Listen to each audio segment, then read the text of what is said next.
Welcome back to A Clock in the Journal.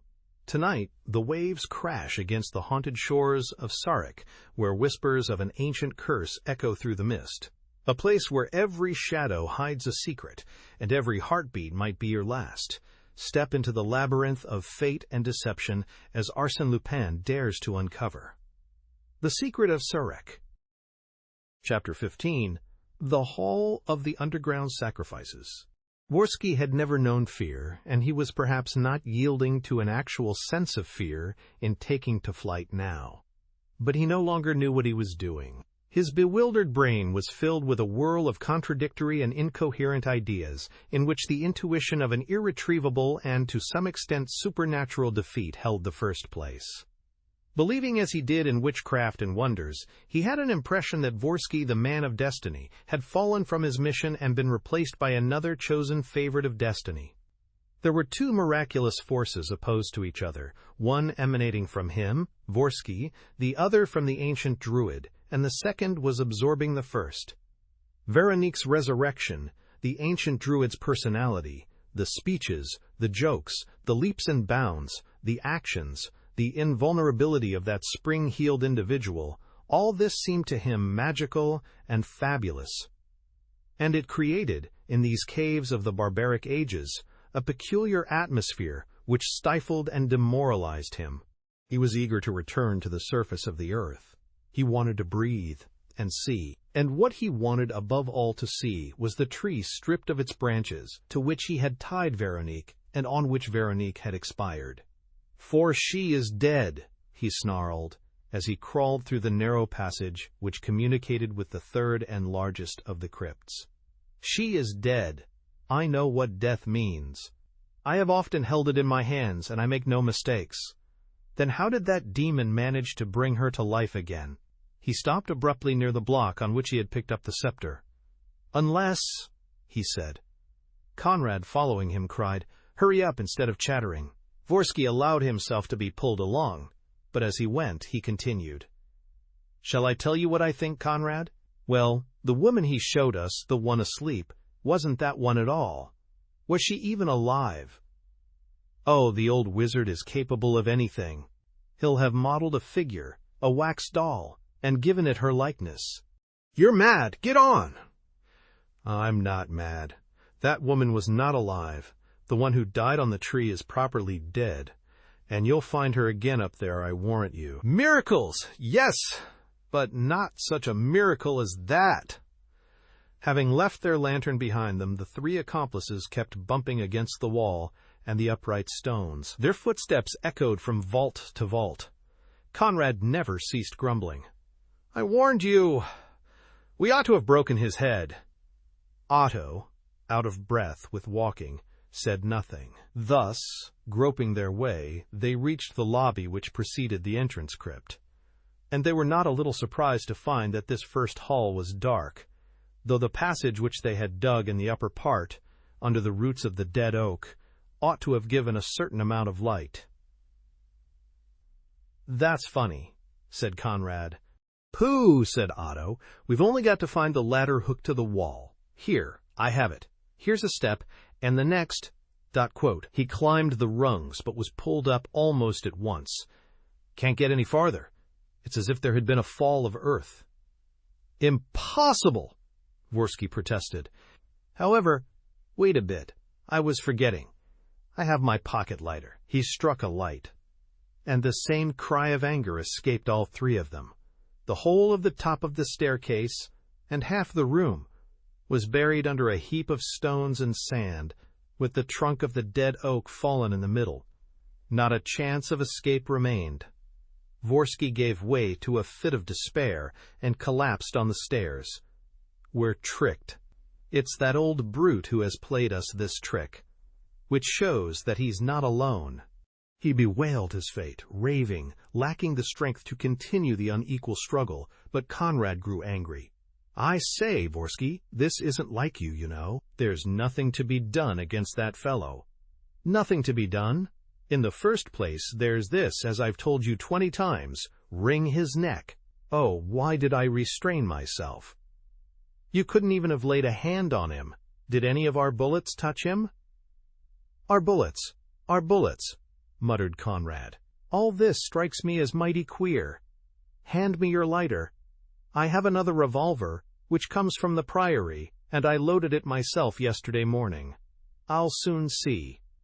He examined the weapon and was not long in discovering that the 7 cartridges which he had put in the cylinder had been replaced by 7 cartridges from which the bullets had been extracted, and which could therefore fire nothing except blank shots. That explains it, he said, and your ancient druid is no more of a wizard than I am. If our revolvers had been really loaded, we'd have shot him down like a dog. But the explanation only increased Vorsky's alarm. And how did he unload them? At what moment did he manage to take our revolvers from our pockets and put them back after drawing the charges? I did not leave go of mine for an instant. No more did I, Conrad admitted, and I defy anyone to touch it without my knowing. So what then? Doesn't it prove that that demon has a special power? After all, we must look at things as they are. He's a man who possesses secrets of his own, and who has means at his disposal. Means which... Conrad shrugged his shoulders. Vorsky, this business has shattered you. You were within reach of the goal, and yet you let go at the first obstacle. You're turned into a dishcloth. Well, I don't bow my head like you. Tricked? Why so? If he comes after us, there are 3 of us. He won't come. He'll leave us here shut up in a burrow with no way out of it. Then if he doesn't come, I'll go back there. I will. I've got my knife. That's enough for me. You're wrong, Conrad. How am I wrong? I'm a match for any man, especially for that old blighter, and he's only got a sleeping woman to help him. Conrad, he's not a man, and she's not a woman. Be careful. I'm careful, and I'm going. You're going. But what's your plan? I've no plan. Or rather, if I have, it's to out that beggar. All the same, mind what you're doing. Don't go for him bull-headed. Try to take him by surprise. Well, of course, said Conrad, moving away. I'm not ass enough to risk his attacks. Be easy, I've got the bounder. Conrad's daring comforted Vorsky. After all, he said, when his accomplice was gone, he's right. If that old druid didn't come after us, it's because he's got other ideas in his head. He certainly doesn't expect us to return on the offensive, and Conrad can very well take him by surprise. What do you say, Otto? Otto shared his opinion. He has only to bide his time, he replied. 15 minutes passed. Vorsky gradually recovered his assurance. He had yielded to the reaction, after an excess of hope, followed by disappointment too great for him to bear, and also because of the weariness and depression produced by his drinking bout. But the fighting spirit stimulated him once more, and he was anxious to have done with his adversary. I shouldn't be surprised, he said, if Conrad had finished him off by now. By this time he had acquired an exaggerated confidence, which proved his unbalanced state of mind, and he wanted to go back again at once. Come along, Otto, it's the last trip. An old beggar to get rid of, and the thing's done. You've got your dagger? Besides, it won't be wanted. My 2 hands will do the trick. And suppose that blasted druid has friends? We'll see. He once more went towards the crypts, moving cautiously and watching the opening of the passages which led from one to the other. No sound reached their ears. The light in the 3rd crypt showed them the way. Conrad must have succeeded, Vorsky observed. If not, he would have shirked the fight and come back to us. Otto agreed. It's a good sign, of course, that we don't see him. The ancient druid must have had a bad time of it. Conrad is a scorcher. They entered the 3rd crypt. Things were in the places where they had left them. The scepter on the block and the pommel, which Vorsky had unfastened, a little way off, on the ground. But when he cast his eyes towards the shadowy recess where the ancient druid was sleeping when they first arrived, he was astounded to see the old fellow, not exactly at the same place, but between the recess and the exit to the passage. Hang it, what's he doing? He stammered, at once upset by that unexpected presence. One would think he was asleep. The ancient druid, in fact, appeared to be asleep. Only, why on earth was he sleeping in that attitude, flat on his stomach, with his arms stretched out on either side, and his face to the floor? No man on his guard, or at least aware that he was in some sort of danger, would expose himself in this way to the enemy's attack. Moreover, Vorsky's eyes were gradually growing accustomed to the half-darkness of the end crypt. Moreover, the white robe was marked with stains which looked red, which undoubtedly were red. "What did it mean?" Otto said in a low voice. "He's lying in a queer attitude." Vorsky was thinking the same thing and put it more plainly. "Yes, the attitude of a corpse." "The attitude of a corpse," Otto agreed. "That's it, exactly." Vorsky presently fell back a step. "Oh," he exclaimed, "can it be?" "What?" asked the other. "Between the two shoulders. Look." "Well?" "The knife." "What knife?" "Conrad's," Vorsky declared. "Conrad's dagger. I recognize it. Driven in between the shoulders." And he added with a shudder, "That's where the red stains come from. It's blood. Blood flowing from the wound." "In that case," Otto remarked, "he is dead?" "He's dead. Yes, the ancient druid is dead. Conrad must have surprised him and killed him. The ancient druid is dead." Vorsky remained undecided for a while, ready to fall upon the lifeless body and to stab it in his turn. But he dared no more touch it now that it was dead than when it was alive, and all that he had the courage to do was to run and wrench the dagger from the wound. "Ah," he cried, "you scoundrel, you've got what you deserve, and Conrad is a champion. I shan't forget you, Conrad, be sure of that." "Where can Conrad be?" "In the hall of the Godstone. Ah, Otto, I'm itching to get back to the woman whom the ancient druid put there, and to settle her hash too." "Then you believe that she's a live woman?" chuckled Otto, "and very much alive at that, like the ancient druid. That wizard was only a fake, with a few tricks of his own, perhaps, but no real power." "There's the proof." "A fake, if you like," the accomplice objected. "But, all the same, he showed you by his signals the way to enter these caves. Now what was his object in that, and what was he doing here? Did he really know the secret of the Godstone, the way to get possession of it, and exactly where it is?" "You're right."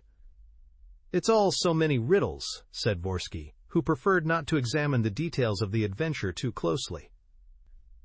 "But it's so many riddles which will answer themselves and which I'm not troubling about for the moment, because it's no longer that creepy individual who's putting them to me." For the third time they went through the narrow communicating passage. Vorsky entered the great hall like a conqueror, with his head high and a confident glance.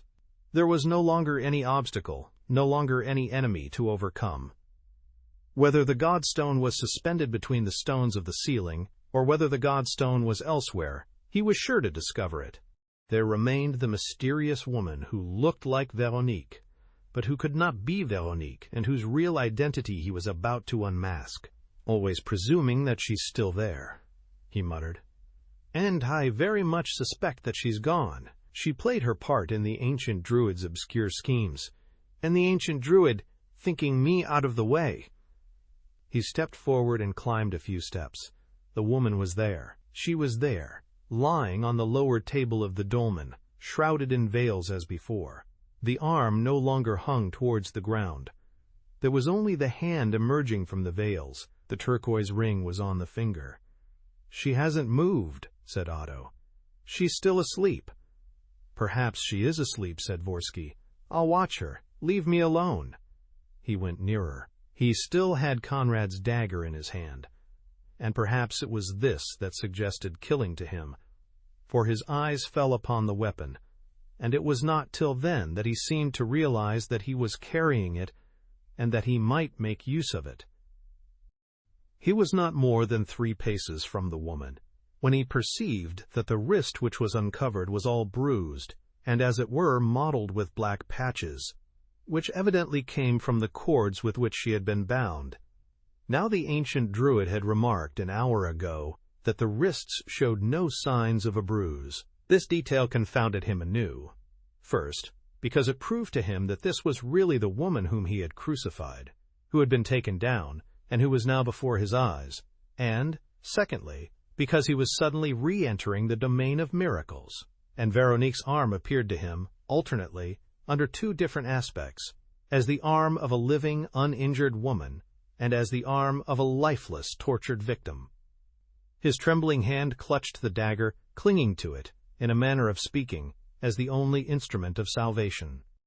Once more in his confused brain the idea arose of striking, not to kill because the woman must be dead, but of striking the invisible enemy who persisted in thwarting him and of conjuring all the evil spells at one blow. He raised his arm. He chose the spot. His face assumed an expression of extreme savagery, lit up with the joy of murder.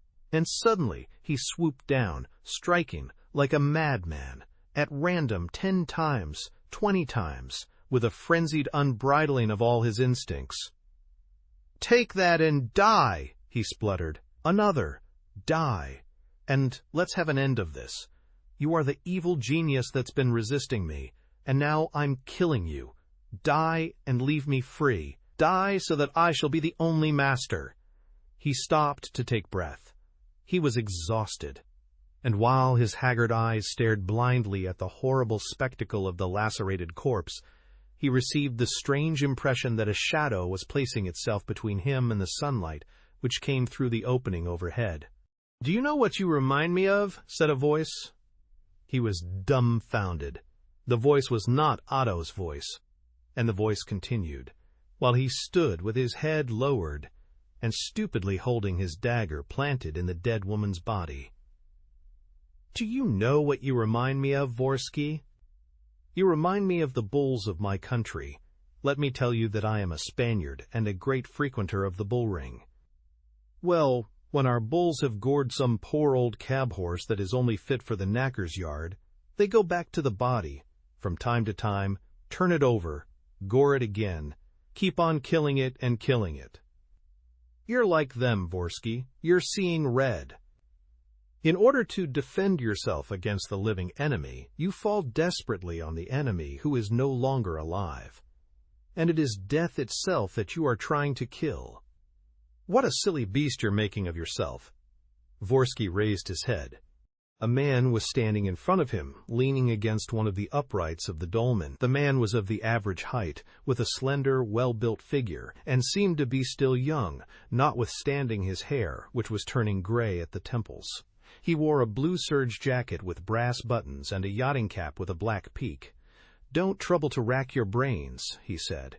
"You don't know me. Let me introduce myself. Don Luis Pereira, Grandee of Spain, a noble of many countries, and Prince of Sarek. Yes, don't be surprised. I've taken the title of Prince of Sarek, having a certain right to it." Vorsky looked at him without understanding. The man continued. "You don't seem very familiar with the Spanish nobility. Still, just test your memory.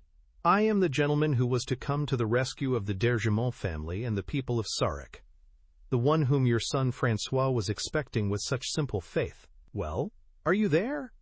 Look, your companion, the trusty Otto, he seems to remember, but perhaps my other name will convey more to you.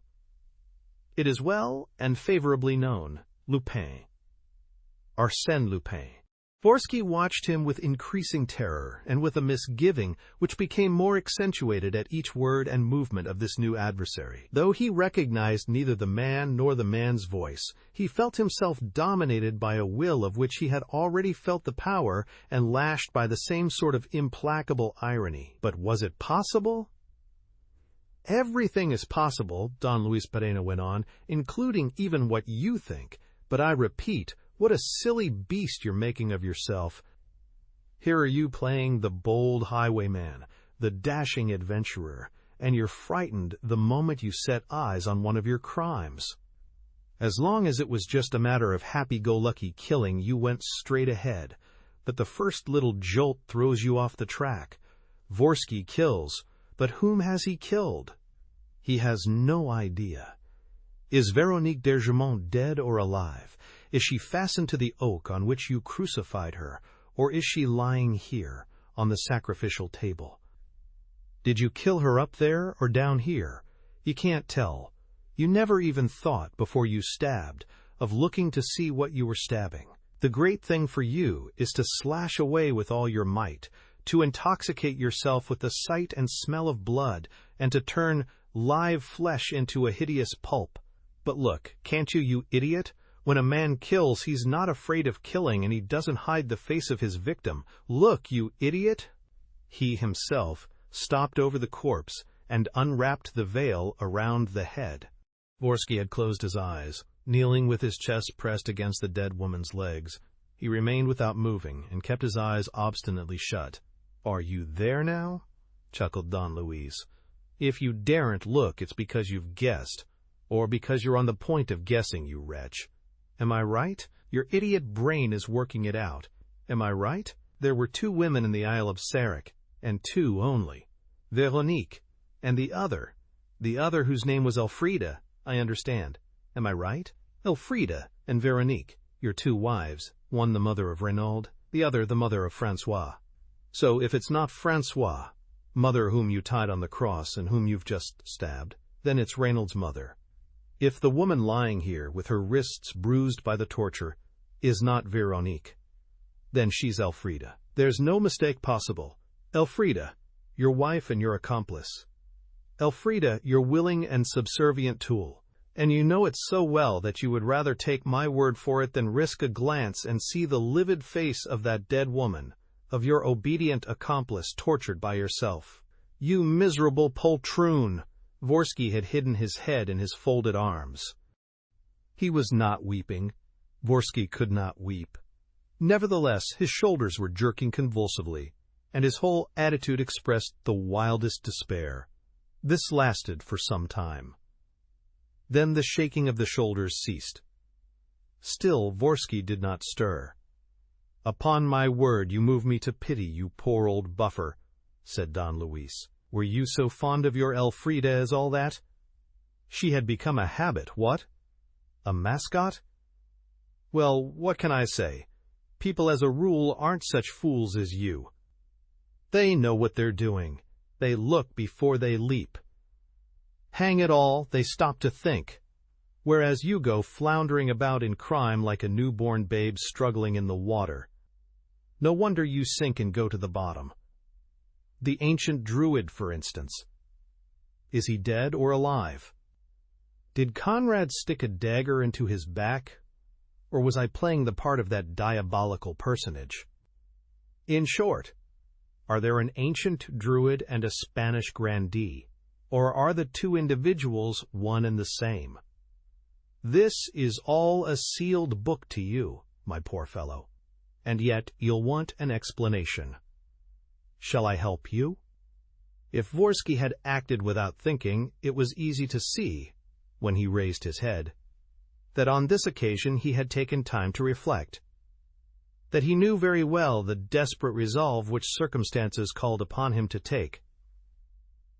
He was certainly ready for an explanation, as Don Luis suggested, but he wanted it dagger in hand, with the implacable intention of using it. Slowly, with his eyes fixed on Don Luis and without concealing his purpose, he had freed his weapon and was rising to his feet.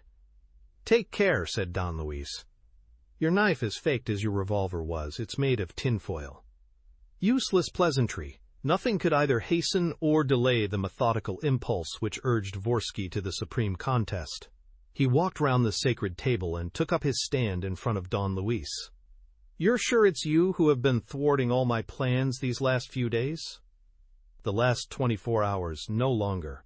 I arrived at Sarek 24 hours ago." "And you're determined to go on to the end?" "Yes, and farther still if possible." "Why? And in what capacity?" "As a sportsman, and because you fill me with disgust." "So there's no arrangement to be made?" "No. Would you refuse to go shares with me?" Now you're talking. You can have half if you like." "I'd rather have the lot."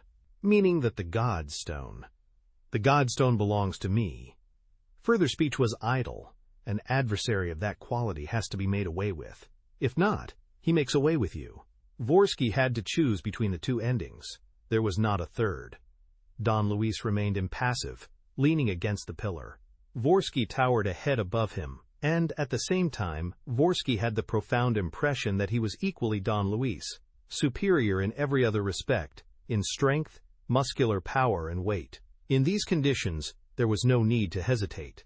Moreover, it seemed out of the question that, Don Luis could even attempt to defend himself or to evade the blow before the dagger fell. His parry was bound to come late unless he moved at once, and he did not move. Dvorsky therefore struck his blow with all certainty, as one strikes a quarry that is doomed beforehand. And yet it all happened so quickly and so inexplicably that he could not tell what occurred to bring about his defeat, and yet 3 or 4 seconds later he was lying on the ground, disarmed, defeated, with his 2 legs feeling as though they had been broken with a stick, and his right arm hanging limp and paining him till he cried out. Don Luis did not even trouble to bind him.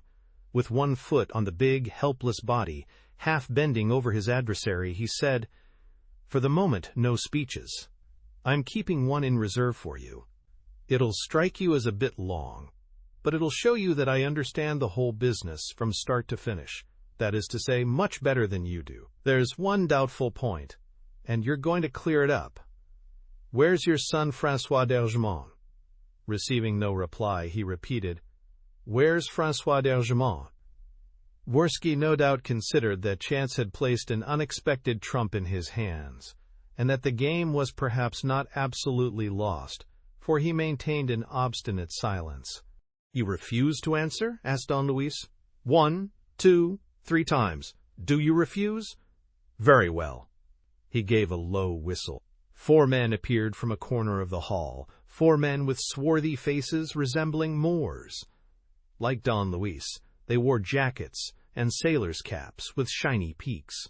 A 5th person arrived almost immediately afterwards, a wounded French officer, who had lost his right leg and wore a wooden leg in its place. "Ah, is that you, Patrice?" said Don Luis. He introduced him formally. "Captain Patrice Belval, my greatest friend, Mr. Dvorsky, a Hun." Then he asked, "No news, Captain? You haven't found François?" "No. We shall have found him in an hour, and then we'll be off." "Are all our men on board?" "Yes." "Everything all right there?" "Quite."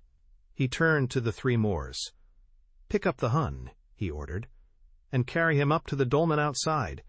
You needn't bind him. He couldn't move a limb if he tried. Oh, 1 minute." He leant over Dvorsky's ear. "Before you start, have a good look at the Godstone, between the flags and the ceiling. The ancient Druid wasn't lying to you. It is the miraculous stone which people have been seeking for centuries, and which I discovered from a distance by correspondence. Say goodbye to it, Dvorsky. You will never see it again, if indeed you are ever to see anything in this world." He made a sign with his hand. The 4 Moors briskly took up Dvorsky and carried him to the back of the hall, on the side opposite the communicating passage. Turning to Otto, who had stood throughout this scene without moving, "I see that you're a reasonable fellow, Otto, and that you understand the position. You won't get up to any tricks?" "No." "Then we shan't touch you. You can come along without fear." He slipped his arm through Belval's, and the 2 walked away, talking. They left the Hall of the Godstone through a series of 3 crypts, each of which was on a higher level than the one before. The last of them also led to a vestibule. At the far side of the vestibule, a ladder stood against a lightly built wall in which an opening had been newly made. Through this they emerged into the open air, in the middle of a steep path, cut into steps, which wound about as it climbed upwards in the rock, and which brought them to that part of the cliff to which François had taken Veronique on the previous morning. It was the postern path. From above they saw, hanging from 2 iron davits, the boat in which Veronique and her son had intended to take flight. Not far away, in a little bay, was the long, tapering outline of a submarine. Turning their backs to the sea, Don Luis and Patrice Belval continued on their way towards the semicircle of oaks and stopped near the ferries, dolmen, where the Moors were waiting for them. They had set Dvorsky down at the foot of the tree on which his last victim had died. Nothing remained on the tree to bear witness to the abominable torture except the inscription, VDH. "Not too tired, Dvorsky?" asked Don Luis. "Legs feeling better?" Dvorsky gave a contemptuous shrug of the shoulders. "Yes." "I know. said Don Luis. "You're pinning your faith to your last card. Still, I would have you know that I also hold a few trumps, and that I have a rather artistic way of playing them. The tree behind you should be more than enough to tell you so. Would you like another instance? While you're getting muddled with all your murders and are no longer sure of the number of your victims, I bring them to life again. Look at that man coming from the Priory. Do you see him? He's wearing a blue reefer with brass buttons, like myself. He's one of your dead men, isn't he? You locked him up in one of the torture chambers, intending to cast him into the sea, and it was your sweet cherub of a Reynold who hurled him down before Veronique's eyes. Do you remember? Stéphane Maroux, his name was. He's dead, isn't he? No, not a bit of it. A wave of my magic wand, and he's alive again. Here he is. I take him by the hand. I speak to him. Going up to the newcomer, he shook hands with him and said, "You see, Stéphane? I told you that it would be all over at 12 o'clock precisely, and that we should meet at the dolmen. Well, it is 12 o'clock precisely." Stéphane seemed in excellent health. He showed not a sign of a wound. Vorsky looked at him in dismay and stammered, "The tutor, Stéphane Maroux." "The man himself," said Don Luis. "What did you expect? Here again you behaved like an idiot. The adorable Reynold, and you throw a man into the sea, and don't even think of leaning over to see what becomes of him. I pick him up, and don't be too badly staggered, old chap. It's only the beginning, and I have a few more tricks in my bag. Remember, I'm a pupil of the ancient Druids. Well, Stéphane, where do we stand? What's the result of your search?" "Nothing." "Francois?" "Not to be found." "And all's well. Did you send him on his master's tracks as we arranged?" "Yes, but he simply took me down the postern path to Francois' boat. There's no hiding place on that side." "Not one." Don Luis was silent and began to pace up and down before the dolmen. He seemed to be hesitating at the last moment, before beginning the series of actions upon which he had resolved. At last, addressing Vorsky, he said, "I have no time to waste. I must leave the island in 2 hours. What's your price for setting Francois free at once?" "Francois fought a duel with Reynold," Vorsky replied, "and was beaten." "You lie. Francois won." "How do you know?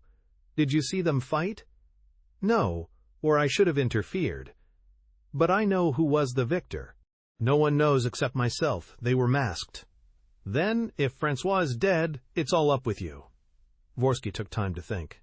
The argument allowed of no debate. He put a question in his turn. "Well, what do you offer me?" "Your liberty." "And with it?" "Nothing." "Yes, the Godstone." "Never!"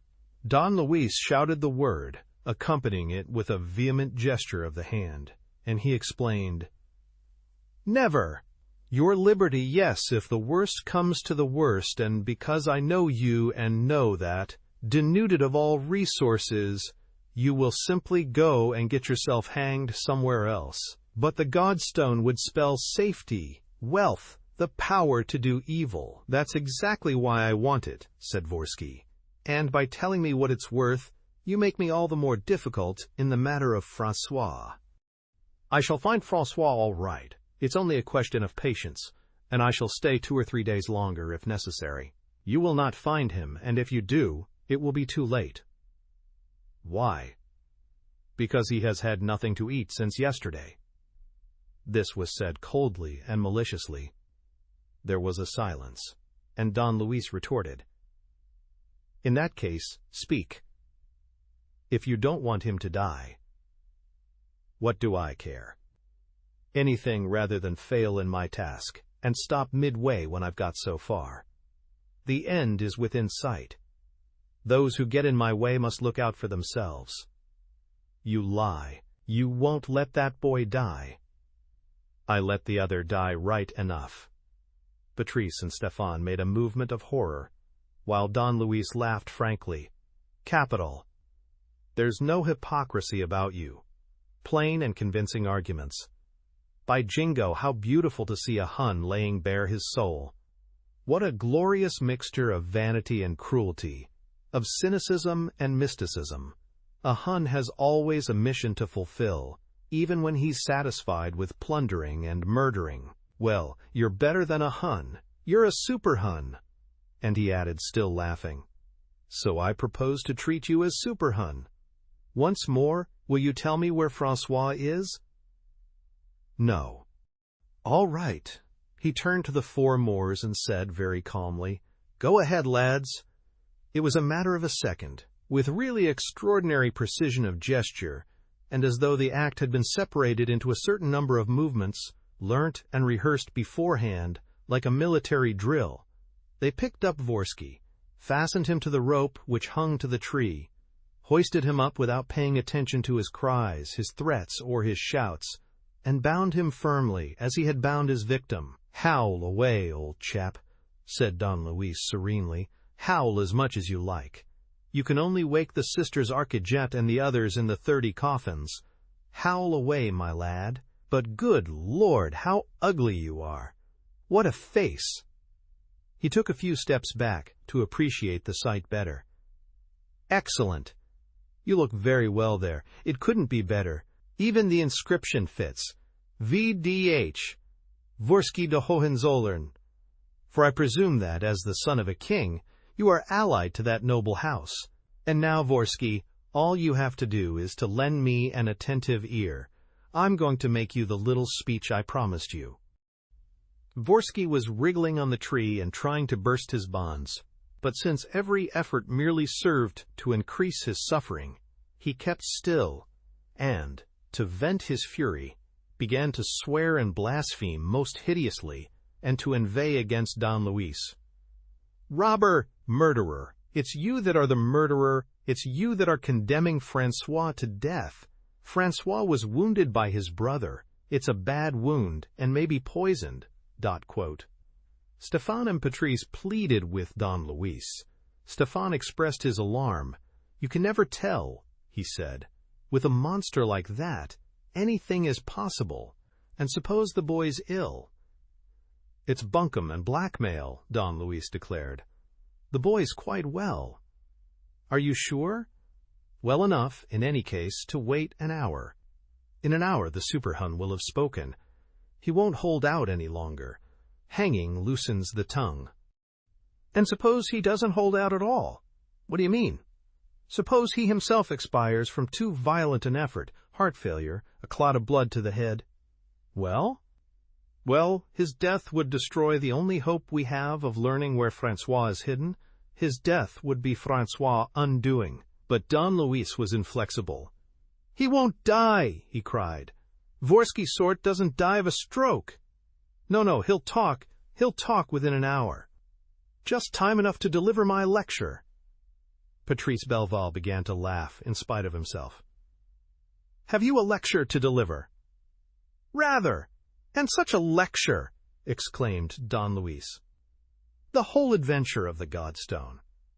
An historical treatise. A comprehensive view extending from prehistoric times to the 30 murders committed by the Super Hun. By Jove, it's not every day that one has the opportunity of reading a paper like that, and I wouldn't miss it for a kingdom. Mount the platform, Don Luis, and fire away with your speech. He took his stand opposite Vorsky. You lucky dog, you. You're in the front seats and you won't lose a word. I expect you're glad, to have a little light thrown upon your darkness? We've been floundering about so long that it's time we had a definite lead. I assure you I'm beginning not to know where I am. Just think, a riddle which has lasted for centuries and centuries, and which you've merely muddled still further. Thief! Robber! Snarled Vorsky. Insults? Why? If you're not comfortable, let's talk about Francois. Never. He shall die. Not at all. You'll talk. I give you leave to interrupt me. When you want me to stop, all you've got to do is to whistle a tune. En venant de la revue, or Tipperary. I'll at once send to sea, and if you've told the truth, we'll leave you here quietly. Otto will untie you, and you can be off in Francois' boat. Is it agreed? He turned to Stefan and Patrice Belval. Sit down, my friends, he said, for it will take rather long. But, if I am to be eloquent, I need an audience, and an audience who will also act as judges. "We're only two," said Patrice. "You're three." "With whom?" "Here's your third." It was All's Well. He came trotting along, without hurrying more than usual. He frisked round Stefan, wagged his tail to Don Luis as though to say, "I know you. You and I are pals," and squatted on his hindquarters, with the air of one who does not wish to disturb people. "That's right, All's Well," cried Don Luis. "You also want to hear all about the adventure. Your curiosity does you honor, and I won't disappoint you." Don Luis appeared to be delighted. He had an audience, a full bench of judges. Vorsky was writhing on his tree. It was an exquisite moment. He cut a sort of caper which must have reminded Vorsky of the ancient Druids' pirouettes, and drawing himself up, bowed, imitated a lecturer taking a sip of water from a tumbler, rested his hands on an imaginary table, and at last began, in a deliberate voice, "Ladies and gentlemen, on the 25th of July, in the year 732 B.C., Chapter 16, The Hall of the Kings of Bohemia." Don Luis interrupted himself after delivering his opening sentence, and stood enjoying the effect produced. Captain Belval, who knew his friend, was laughing heartily. Stefan continued to look anxious. All's Well had not budged. Don Luis continued. "Let me begin by confessing, ladies and gentlemen, that my object in fixing my date so precisely was to some extent to stagger you. In reality, I could not tell you within a few centuries the exact date of the scene which I shall have the honor of describing to you. But what I can guarantee is that it is laid in that country of Europe which today we call Bohemia, and at the spot where the little industrial town of Joachimsthal now stands. That, I hope, is fairly circumstantial. Well, on the morning of the day when my story begins, there was great excitement among one of those Celtic tribes, which had settled a century or two earlier between the banks of the Danube and the sources of the Elbe, amidst the Hyrcanian forests. The warriors, assisted by their wives, were striking their tents, collecting the sacred axes, the bows and arrows, gathering up the pottery, the bronze and tin implements, loading the horses and the oxen. The chiefs were here, there, and everywhere, attending to the smallest details. There was neither tumult nor disorder. They started early in the direction of a tributary of the Elbe, the Eger, which they reached towards the end of the day. Here boats were waiting, guarded by 100 of the picked warriors who had been sent ahead. One of these boats was conspicuous for its size and the richness of its decoration. A long yellow cloth was stretched from side to side. The chief of chiefs, the king if you prefer, climbed on the stern thwart and made a speech which I will spare you, because I do not wish to shorten my own, but which may be summed up as follows. The tribe was emigrating to escape the cupidity of the neighboring populations. It is always sad to leave the places where one has dwelt. But it made no difference to the men of the tribe, because they were carrying with them their most valuable possession, the sacred inheritance of their ancestors, the divinity that protected them, and made them formidable and great among the greatest. In short, the stone that covered the tomb of their kings. And the chief of chiefs, with a solemn gesture, drew the yellow cloth and revealed a block of granite in the shape of a slab, about 2 yards by 1, granular in appearance and dark in color, with a few glittering scales gleaming in its substance. There was a single shout raised by the crowd of men and women, and all, with outstretched arms, fell flat on their faces in the dust. Then the chief of chiefs took up a metal scepter with a jeweled handle, which lay on the block of granite, brandished it on high, and spoke, "The all-powerful staff shall not leave my hand until the miraculous stone is in a place of safety.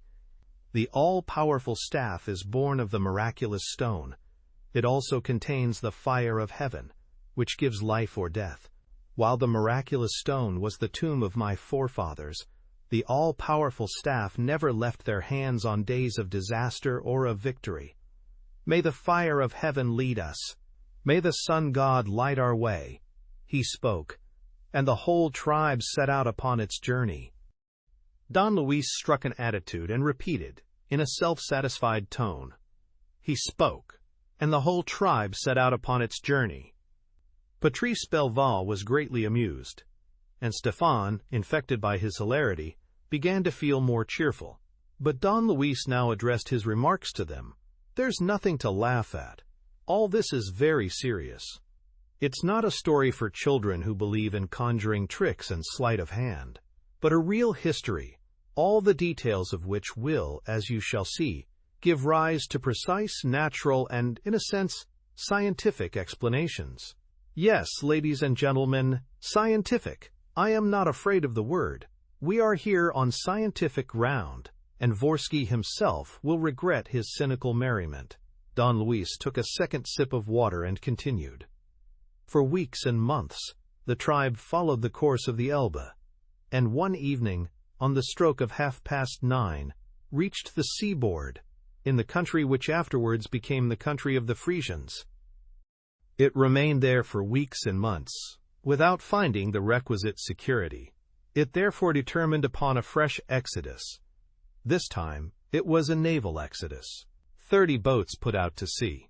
Observe this number 30, which was that of the families composing the tribe, and for weeks and months they wandered from shore to shore, settling first in Scandinavia, next among the Saxons, driven off, putting to sea again, and continuing their voyage. And I assure you it was really a strange, moving, impressive sight, to see this vagrant tribe dragging in its wake the tombstone of its kings, and seeking a safe, inaccessible, and final refuge in which to conceal its idol, protect it from the attack of its enemies, celebrate its worship, and employ it to consolidate the tribal power. The last stage was Ireland, and it was here that, one day, after they had dwelt in the Green Isle for half a century, or perhaps a century, after their manners had acquired a certain softening by contact with nations which were already less barbarous, the grandson or great-grandson of the great chief, himself a great chief, received one of the emissaries whom he maintained in the neighboring countries. This one came from the continent. He had discovered the miraculous refuge. It was an almost unapproachable island, protected by 30 rocks and having 30 granite monuments to guard it. 30! The fateful number. It was an obvious summons and command from the mysterious deities. The 30 galleys were launched once more, and the expedition set forth. It succeeded. They took the island by assault. The natives they simply exterminated. The tribe settled down, and the tombstone of the kings of Bohemia was installed, in the very place which it occupies today, and which I showed to our friend Vorsky. Here I must interpolate a few historical data of the greatest significance. I will be brief. Adopting a professorial tone, Don Luis explained. The island of Sarek, like all France and all the western part of Europe, had been inhabited for thousands of years by a race known as the Liguri, the direct descendants of the cave-dwellers, part of whose manners and customs they had retained. They were mighty builders, those Liguri, who, in the Neolithic period, perhaps under the influence of the great civilizations of the East, had erected their huge blocks of granite and built their colossal funeral chambers. It was here that our tribe found and made great use of a system of caves and natural crypts adapted by the patient hand of man, and of a cluster of enormous monuments which struck the mystic and superstitious imagination of the Celts. We find, therefore, that, after the first or wandering phase, there begins for the Godstone a period of rest and worship, which we will call the Druidical period. It lasted for 1,000 or 1,500 years. The tribe became mingled with the neighboring tribes, and probably lived under the protection of some Breton king. But, little by little, the ascendancy had passed from the chiefs to the priests, and these priests, that is to say, the Druids, assumed an authority which increased in the course of the generations that followed. They owed this authority, beyond all doubt, to the miraculous stone. True, they were the priests of a religion accepted by all, and also the instructors of Gallic childhood. It seems certain, incidentally, that the cells under the Black Heath were those of a Druid convent, or rather a sort of university. True, in obedience to the practices of the time, they presided over human sacrifices and ordained the gathering of the mistletoe, the vervain, and all the magic herbs. But before all, in the island of Sarek, they were the guardians and the possessors of the stone which gave life or death. Placed above the hall of the underground sacrifices, it was, at that time, undoubtedly visible in the open air, And I have every reason to believe that the fairies, dolmen, which we now see here, then stood in the place known as the Calvary of the Flowers, and sheltered the Godstone. It was there that ailing and crippled persons and sickly children were laid to recover their health and strength. It was on the sacred slab that barren women became fruitful, on the sacred slab that old men felt their energies revive. In my eyes, it dominates the whole of the legendary and fabled past of Brittany. It is the radiating center of all the superstitions, all the beliefs, all the fears and hopes of the country.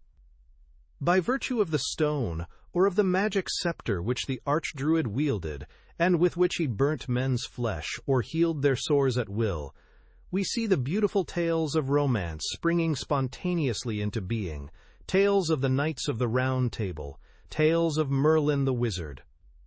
The stone is at the bottom of every mystery, at the heart of every symbol. It is darkness and light in one, the great riddle and the great explanation. Don Luis uttered these last words with a certain exaltation. He smiled. "Don't let yourself be carried away, Vorsky. We'll keep our enthusiasm for the narrative of your crimes. For the moment, we are at the climax of the Druidical period, a period which lasted far beyond the Druids through long centuries, during which, after the Druids had gone, the miraculous stone was exploited by the sorcerers and soothsayers.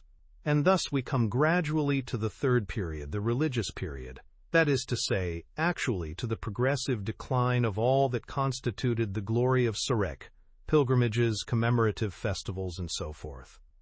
The Church, in fact, was unable to put up with that crude fetish worship. As soon as she was strong enough, she was bound to fight against the block of granite which attracted so many believers and perpetuated so hateful a religion. The fight was an unequal one, and the past succumbed.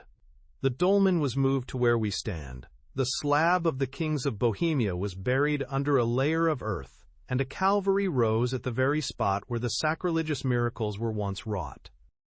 And, over and above that, there was the great oblivion. Let me explain. The practices were forgotten.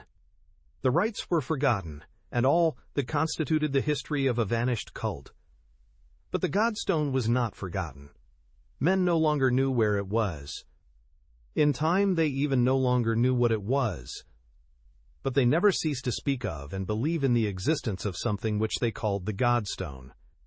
From mouth to mouth, from generation to generation, they handed down onto one another fabulous and terrible stories, which became farther and farther removed from reality, which formed a more and more vague and, for that matter, a more and more frightful legend, but which kept alive in their imaginations the recollection of the Godstone, and above all, its name.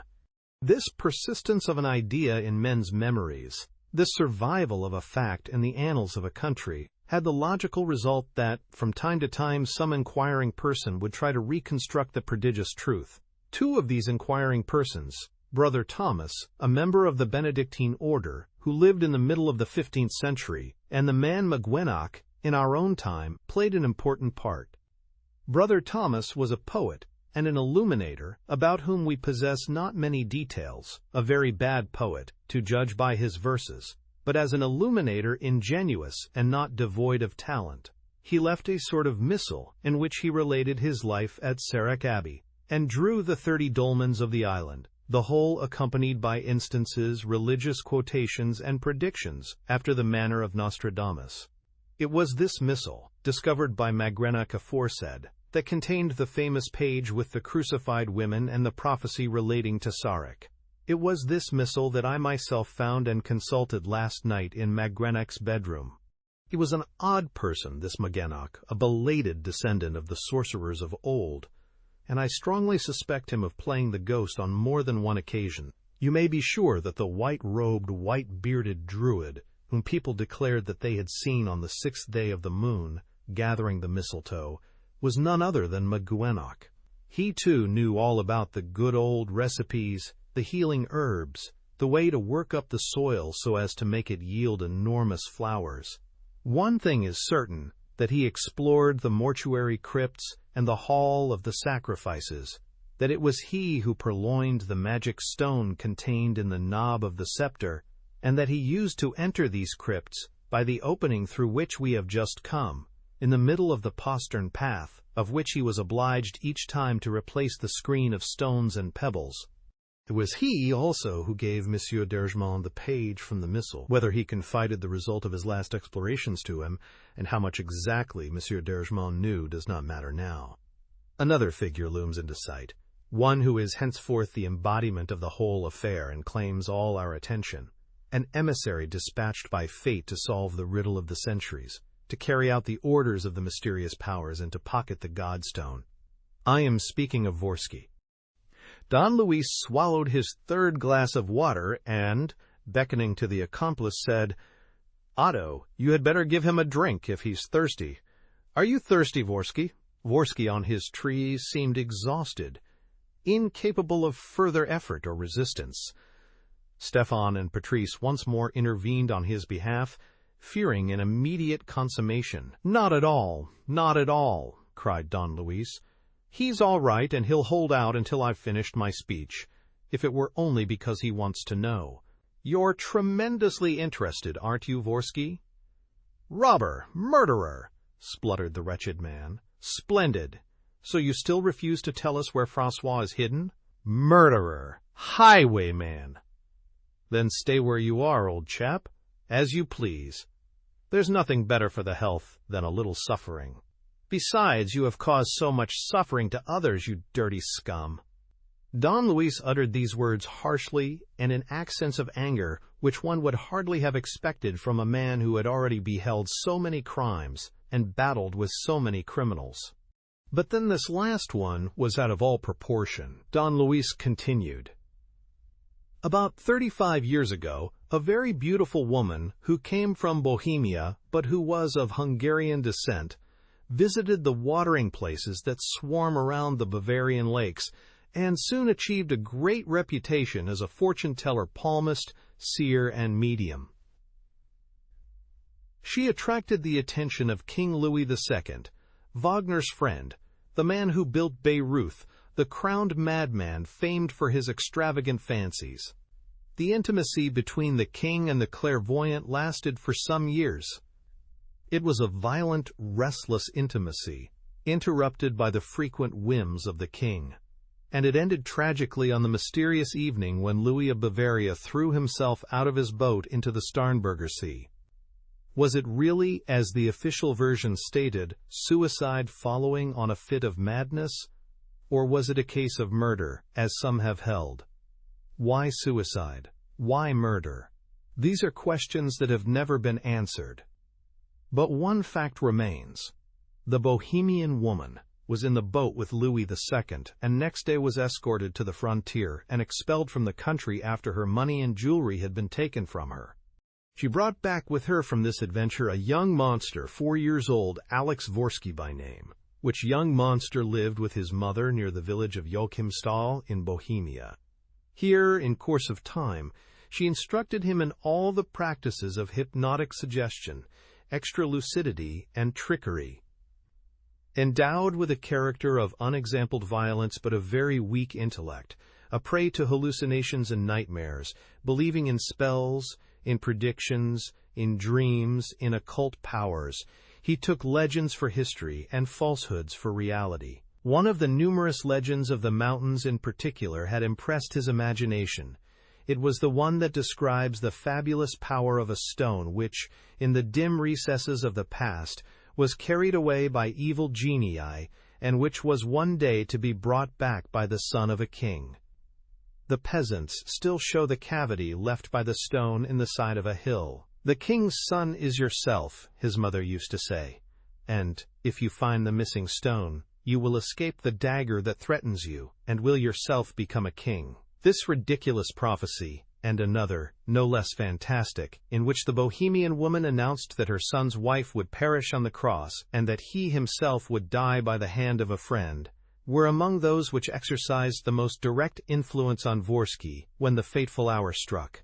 And I will go straight on to this fateful hour, without saying any more of what our conversations of yesterday and last night revealed to the three of us, or of what we have been able to reconstruct. There is no reason to repeat in full the story which you, Stéphane, told Véronique d'Ergemont in your cell. There is no need to inform you, Patrice, you, Vorsky, or you, Allswell, of events with which you are familiar, such as your marriage, Vorsky, or rather your two marriages, first with Elfride and next with Véronique d'Ergemont, the kidnapping of François by his grandfather, the disappearance of Véronique, the searches which you set on foot to find her, your conduct at the outbreak of the war, and your life in the internment camps. These are mere trifles besides the events which are on the point of taking place. We have cleared up the history of the Godstone. It is the modern adventure which you, Vorsky, have woven around the Godstone that we are now about to unravel. In the beginning it appears like this. Vorsky is imprisoned in an internment camp near Pontivy in Brittany. He no longer calls himself Vorsky, but Lauterbach. 15 months before, after a first escape, and at the moment when the court-martial was about to sentence him to death as a spy, he escaped again, spent some time in the forest of Fontainebleau. There found one of his former servants, a man called Lauterbach, a German like himself, and, like himself, an escaped prisoner, killed him, dressed the body in his clothes, and made the face up in such a way as to give him the appearance of his murderer, Vorsky. The military police were taken in, and had the sham Vorsky buried at Fontainebleau. As for the real Vorsky, he had the bad luck to be arrested once more, under his new name of Lauterbach, and to be interned in the camp at Pontivy. So much for Vorsky. On the other hand, Elfride, his first wife, the formidable accomplice in all his crimes, and herself a German. I have some particulars about her and their past life in common, which are of no importance and need not be mentioned here. Elfride, I was saying, his accomplice, was hidden with their son Reynold in the cells of Sarek. He had left her there to spy on Monsieur d'Ergemont, and through him to ascertain Véronique d'Ergemont's whereabouts. The reasons which prompted the wretched woman's actions I do not know. It may have been blind devotion, fear of Vorsky, an instinctive love of evil-doing, hatred of the rival who supplanted her. It doesn't matter. She has suffered the most terrible punishment. Let us speak only of the part she played, without seeking to understand how she had the courage to live for 3 years underground, never going out except at night, stealing food for herself and her son, and patiently awaiting the day when she could serve and save her lord and master. I am also ignorant of the series of events that enabled her to take action, nor do I know how Vorsky and Elfride managed to communicate. But what I know most positively is that Vorsky's escape was long and carefully prepared by his first wife, every detail arranged. Every precaution was taken. On the 14th of September of last year, Vorsky escaped, taking with him the 2 accomplices with whom he had made friends during his captivity and whom he had, so to speak, enrolled, the Otto and Conrad whom you know of. It was an easy journey. At every crossroads an arrow, accompanied by a number, one of a series, and surmounted by the initials, VDH, which initials were evidently selected by Vorsky, pointed out the road which he was to follow. At intervals, in a deserted cabin, some provisions were hidden under a stone or in a truss of hay. The way led through Guémené, Le Fouet, and Rosporden, and ended on the beach at Bagmail. Here Elfride and Reynold came by night to fetch the 3 fugitives in Honorine's motorboat, and to land them near the Druid cells under the Black Heath. They clambered up. Their lodgings were ready for them, and, as you have seen, were fairly comfortable. The winter passed, and Vorsky's plan, which as yet was very vague, became more precisely outlined from day to day. Strange to say, at the time of his first visit to Sarek, before the war, he had not heard of the secret of the island. It was Elfride who told him the legend of the Godstone in the letters which she wrote to him at Pontivy. You can imagine the effect produced by this revelation on a man like Vorsky.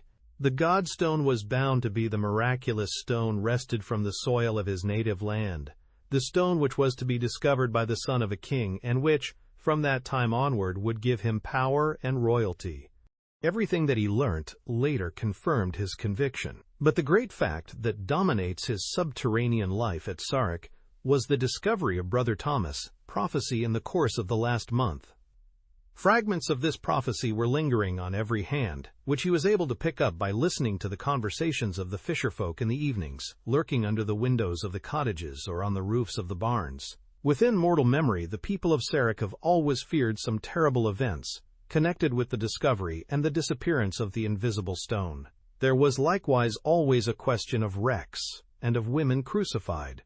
Besides, Vorsky was acquainted with the inscription on the ferry's dolmen, about the 30 victims destined for the 30 coffins, the martyrdom of the 4 women, the Godstone which gives life or death. What a number of disturbing coincidences for a mind as weak as his!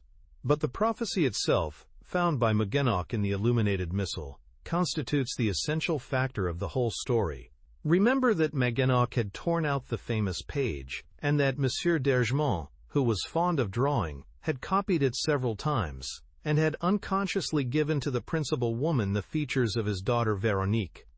Vorsky became aware of the existence of the original and of one of the copies when he saw Magenok one night looking at them by the light of his lamp. Immediately in the darkness, he contrived somehow to pencil in his notebook the 15 lines of this precious document.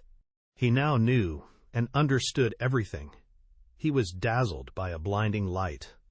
All the scattered elements were gathered into a whole, forming a compact and solid truth. There was no doubt possible. The prophecy concerned him, and it was his mission to realize it. This, I repeat, is the essence of the whole matter. From that moment, Vorsky's path was lighted by a beacon. He held in his hand Ariadne's clue of thread. The prophecy represented to him an unimpeachable text. It was one of the tables of the law. It was the Bible.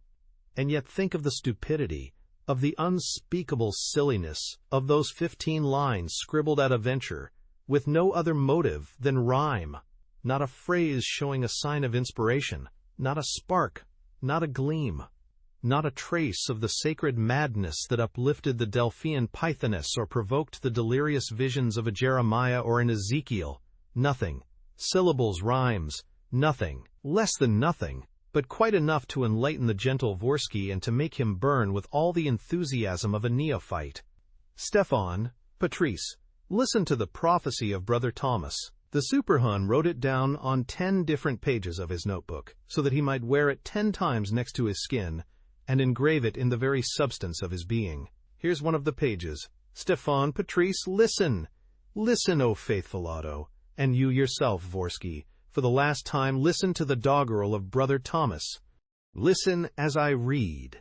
In Sarek's Isle in year 14 and 3, there will be shipwrecks, terrors, grief and crimes, death chambers, arrows, poison there will be. And woe, 4 women crucified on tree, for 30 coffins, victims 30 times. Before his mother's eyes, Abel kills Cain. The father then, coming forth of Almain, a cruel prince, obeying destiny, by 1,000 deaths and lingering agony, his wedded wife one night of June hath slain. Fire and loud noise will issue from the earth, in secrecy where the great treasure lies, and man again will on the stone set eyes, once stolen from wild men in bygone days. Or the sea, the god stone which gives life or death. Don Luis Pereira had begun to read in emphatic tones, bringing out the imbecility of the words and the triteness of the rhythm. He ended in a hollow voice without resonance, which died away in an anguished silence. The whole adventure appeared in all its horror. He continued, "You understand how the facts are linked together, don't you, Stefan? You who were one of the victims, and who knew or know the others. So do you, Patrice, don't you? In the 15th century, a poor monk, with a disordered imagination and a brain haunted by infernal visions, expresses his dreams in a prophecy which we will describe as bogus, which rests on no serious data, which consists of details depending on the exigencies of the rhyme or rhythm, and which certainly, both in the poet's mind and from the standpoint of originality, possesses no more value than if the poet had drawn the words at random out of a bag. The story of the Godstone, the legends and traditions, None of all this provides him with the least element of prophecy. The worthy man evolved the prophecy from his own consciousness, not intending any harm, and simply to add a text of some sort to the margin of the devilish drawing which he had so painstakingly illuminated.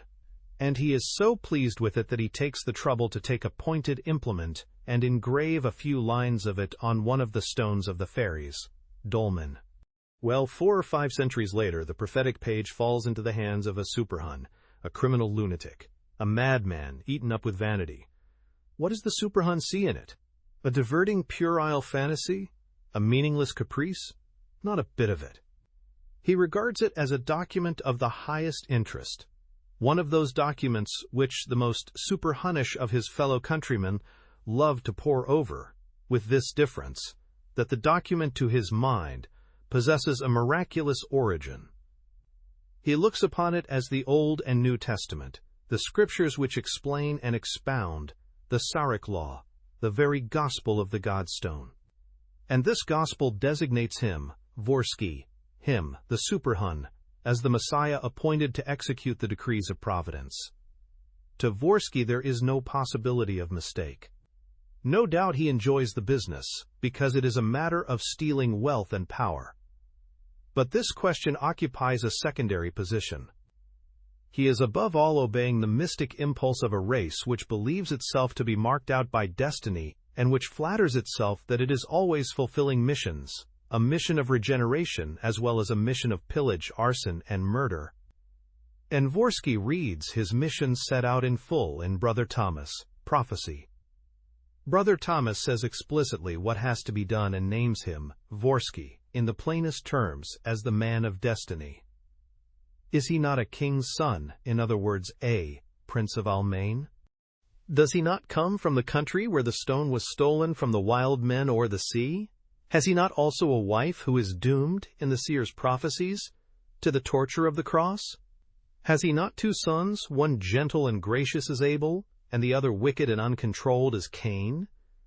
These proofs are enough for him. He now has his mobilization papers, his marching orders in his pocket.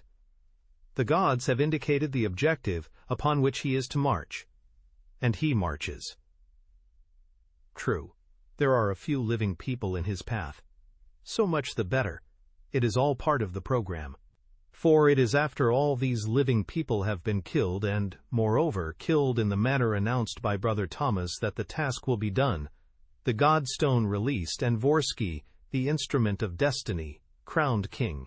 Therefore, let's turn up our sleeves, take our trusty butcher's knife in hand, and get to work. Vorsky will translate Brother Thomas' nightmare into real life. Chapter 17. Cruel Prince, Obeying Destiny. Don Luis once more addressed himself to Vorsky. We're agreed, aren't we, comrade? All that I'm saying exactly expresses the truth. Vorsky had closed his eyes, his head was drooping, and the veins on his temple were immoderately swollen. To prevent any interference by Stefan, Don Luis exclaimed, "You will speak, my fine fellow. Ah, the pain is beginning to grow serious, is it? The brain is giving way? Remember, just one whistle, a bar or 2 of Tipperary, and I interrupt my speech. You won't? You're not ripe yet? So much the worse for you. And you, Stefan, have no fear for Francois. I answer for everything. But no pity for this monster, please. No, no, and again no. Don't forget that he prepared and contrived everything of his own free will. Don't forget. But I'm getting angry. What's the use?" Don Luis unfolded the page of the notebook on which Vorsky had written down the prophecy, and, holding it under his eyes, continued. What remains to be said is not so important, once the general explanation is accepted. Nevertheless, we must go into detail, to some slight extent, show the mechanism of the affair imagined and built up by Vorsky, and lastly come to the part played by our attractive ancient druid. So we are now in the month of June. This is the season fixed for the execution of the 30 victims. It was evidently appointed by Brother Thomas because the rhythm of his verse called for a month in 1 syllable, just as the year 1403 was selected because 3 rhymes with bee and tree, and just as Brother Thomas decided upon the number of 30 victims, because 30 is the number of the Sarek reefs and coffins.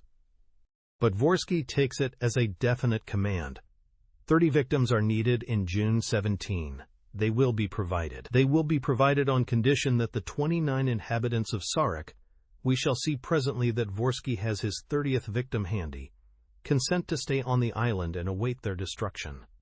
Well, Dvorsky suddenly hears of the departure of Honorine and Mgwenok. Honorine will come back in time, but how about Mgwenok? Dvorsky does not hesitate. He sends Elfrida and Conrad on his tracks, with instructions to kill him and to wait.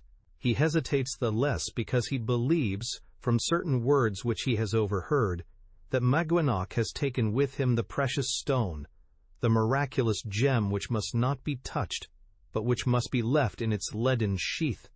This is the actual phrase used by Mgwenok. Elfrida and Conrad therefore set out. One morning at an inn, Elfrida mixes poison with the coffee which Mgwenok is drinking. The prophecy has stated that there will be poison. Mgwenok continues his journey, but in an hour or two he is seized with intolerable pain and dies, almost immediately, on the bank by the roadside. Elfrida and Conrad come up and go through his pockets. They find nothing, no gem, no precious stone. Dvorsky's hopes have not been realized. All the same, the corpse is there. What are they to do with it? For the time being they fling it into a half-demolished hut, which Dvorsky and his accomplices had visited some months before. Here, Véronique d'Ergemont discovers the body, and an hour later fails to find it there. Elfrida and Conrad, keeping watch close at hand, have taken it away and hidden it, still for the time being, in the cellars of a little empty country house. There's one victim accounted for. We may observe, in passing, that Mgwenok's predictions relating to the order in which the 30 victims are to be executed, beginning with himself, have no basis. The prophecy doesn't mention such a thing. In any case, Dvorsky goes to work at random. At Sarek, he carries off François and Stéphane Moreau, and then, both as a measure of precaution and in order to cross the island without attracting attention and to enter the priory more easily, he dresses himself in Stéphane's clothes, while Reynaud puts on François. The job before them is an easy one. The only people in the house are an old man, Monsieur d'Ergemont, and a woman, Marie Leblanc. As soon as these are got rid of, the rooms, and Mgwenok's in particular, will be searched. Dvorsky, as yet unaware of the result of Elfrida's expedition, would not be surprised if Mgwenok had left the miraculous jewel at the priory. The first to fall is the cook, Marie Leblanc, whom Dvorsky takes by the throat and stabs with a knife.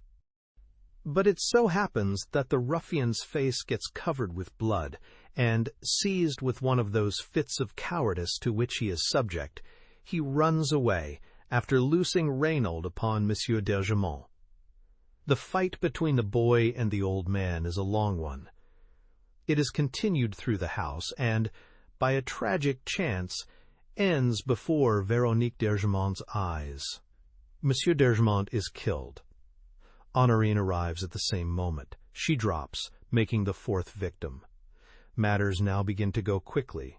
Panic sets in during the night. The people of Sarek, frightened out of their wits, seeing that Mgwenok's predictions are being fulfilled, and that the hour of the disaster which has so long threatened their island is about to strike, make up their minds to go. This is what Dvorsky and his son are waiting for. Taking up their position in the motorboat which they have stolen, they rush after the runaways, and the abominable hunt begins, the great disaster foretold by Brother Thomas. There will be shipwrecks, terrors, grief, and crimes. Honorine, who witnesses the scene and whose brain is already greatly upset, goes mad and throws herself from the cliff. Thereupon we have a lull of a few days, during which Véronique d'Ergemont explores the priory and the island without being disturbed. As a matter of fact, after their successful hunt, leaving only Otto, who spends his time drinking in the cells, the father and son have gone off in the boat to fetch Elfrida and Conrad, and to bring back Mgwenok's body and fling it in the water within sight of Sarek, since McGuennick of necessity has one of the 30 coffins earmarked for his reception. At that moment, that is when he returns to Sarek, Dvorsky's bag numbers 24 victims. Stefan and Francois are prisoners, guarded by Otto. The rest consists of 4 women reserved for crucifixion, including the 3 sisters Archignat, all locked up in their wash-house. It is their turn next. Véronique d'Ergemont tries to release them, but it is too late. Waylaid by the band, shot at by Reynold, who is an expert archer, the sisters Archignat are wounded by arrows, 4 arrows, see the prophecy, and fall into the enemy's hands. That same evening they are strung up on the 3 Oaks, after Dvorsky has first relieved them of the 50,000 franc notes which they carried concealed on their persons. Total, 29 victims. Who will be the 30th? Who will be the 4th woman? Don Luis paused and continued. As to this, the prophecy speaks very plainly in 2 places, each of which complements the other. Before his mother's eyes, Abel kills Cain. And, a few lines lower down, his wedded wife one night in June hath slain. Dvorsky, from the moment when he became aware of this document, had interpreted the 2 lines in his own fashion. Being, in fact, unable at that time to dispose of Véronique, for whom he has vainly been hunting all over France, he temporizes with the decrees of destiny. The 4th woman to be tortured shall be a wife, but she shall be his first wife, Elfrida. And this will not be absolutely contrary to the prophecy, which, if need be, can apply to the mother of Cain just as well as to the mother of Abel. And observe that the other prophecy, that which was communicated to him by word of mouth in the old days, also failed to specify the woman who was to die. Dvorsky's wife shall perish on the cross. Which wife? Elfrida. So his dear, devoted accomplice is to perish. It's terrible for Dvorsky. It breaks his heart. But the god Moloch must be obeyed, and considering that Dvorsky, to accomplish his task, decided to sacrifice his son Reynold, it would be inexcusable if he refused to sacrifice his wife Elfrida. So all will be well. But suddenly a dramatic incident occurs. While pursuing the sisters Archignat, he sees and recognizes Véronique d'Ergemont. A man like Dvorsky could not fail to behold in this yet another favor vouchsafed by the powers above. The woman whom he has never forgotten is sent to him at the very moment when she is to take her place in the great adventure. She is given to him as a miraculous victim which he can destroy or conquer. What a prospect! And how the heavens brighten with unexpected light. Dvorsky loses his head. He becomes more and more convinced that he is the Messiah, the chosen one, the apostle, missionary, the man who is, obeying destiny. He is linked up with the line of the high priests, the guardians of the Godstone. He is a druid, an archdruid, and, as such, on the night when Véronique d'Ergemont burns the bridge, on the 6th night after the moon, he goes and cuts the sacred mistletoe with a golden sickle. And the siege of the priory begins. I will not linger over this. Véronique d'Ergemont has told you the whole story, Stefan, and we know her sufferings, the part played by the delightful Allswell, the discovery of the underground passage in the cells, the fight for Francois, the fight for you, Stefan, whom Dvorsky imprisoned in one of the torture cells called death chambers in the prophecy. Here you are surprised with Madame d'Ergemont. The young monster, Reynold, hurls you into the sea. Francois and his mother escape. Unfortunately, Dvorsky and his band succeed in reaching the priory. Francois is captured. His mother joins him. And then the most tragic scenes ensue, scenes upon which I will not enlarge. The interview between Dvorsky and Véronique d'Ergemont. The duel between the 2 brothers, between Cain and Abel, before Véronique d'Ergemont's very eyes, for the prophecy insists upon it. Before his mother's eyes, Abel kills Cain, and the prophecy likewise demands that she shall suffer beyond expression, and that Dvorsky shall be subtle in doing evil. A cruel prince, he puts marks on the 2 combatants, and when Abel is on the point of being defeated, he himself wounds Cain so that Cain may be killed. The monster is mad. He's mad and drunk. The climax is close at hand. He drinks and drinks, for Veronique d'Ergemont's martyrdom is to take place that evening. By 1,000 deaths and lingering agony, his wedded wife one night of June hath slain. The 1,000 deaths Veronique has already undergone, and the agony will be lingering. The hour comes, supper, funeral procession, preparations, the setting up of the ladder, the binding of the victim, and then the ancient druid. Don Luis gave a hearty laugh as he uttered the last words. Here, upon my word, things begin to get amusing. From this moment onward, tragedy goes hand in hand with comedy, the gruesome with the burlesque. Oh, that ancient druid! What a caution! To you, Stefan, and you, Patrice, who were behind the scenes, the story is devoid of interest, but to you, Vorsky, what exciting revelations! I say, Otto, just put the ladder against the trunk of the tree, so that your employer can rest his feet on the top rung. Is that easier for you, Vorsky? Mark you, my little attention does not come from any ridiculous feeling of pity. Oh dear, no, but I'm afraid that you might go phut, and besides, I want you to be in a comfortable position to listen to the ancient druid's confession. He had another burst of laughter. There was no doubt about it. The ancient druid was a great source of entertainment to Don Luis. The ancient druid's arrival, he said, introduces order and reason into the adventure. What was loose and vague becomes more compact. Incoherent crime turns into logical punishment. We have no longer blind obedience to Brother Thomas Doggerel, but the submission to common sense, the rigorous method of a man who knows what he wants and who has no time to lose. Really, the ancient druid deserves all our admiration. The ancient druid, whom we may call either Don Luis Pereira or Arsène Lupin, you suspect that, don't you? Knew very little of the story when the periscope of his submarine, the Crystal Stopper, emerged in sight of the coast of Sarek at midday yesterday. Very little? Stefan Moreau cried, in spite of himself.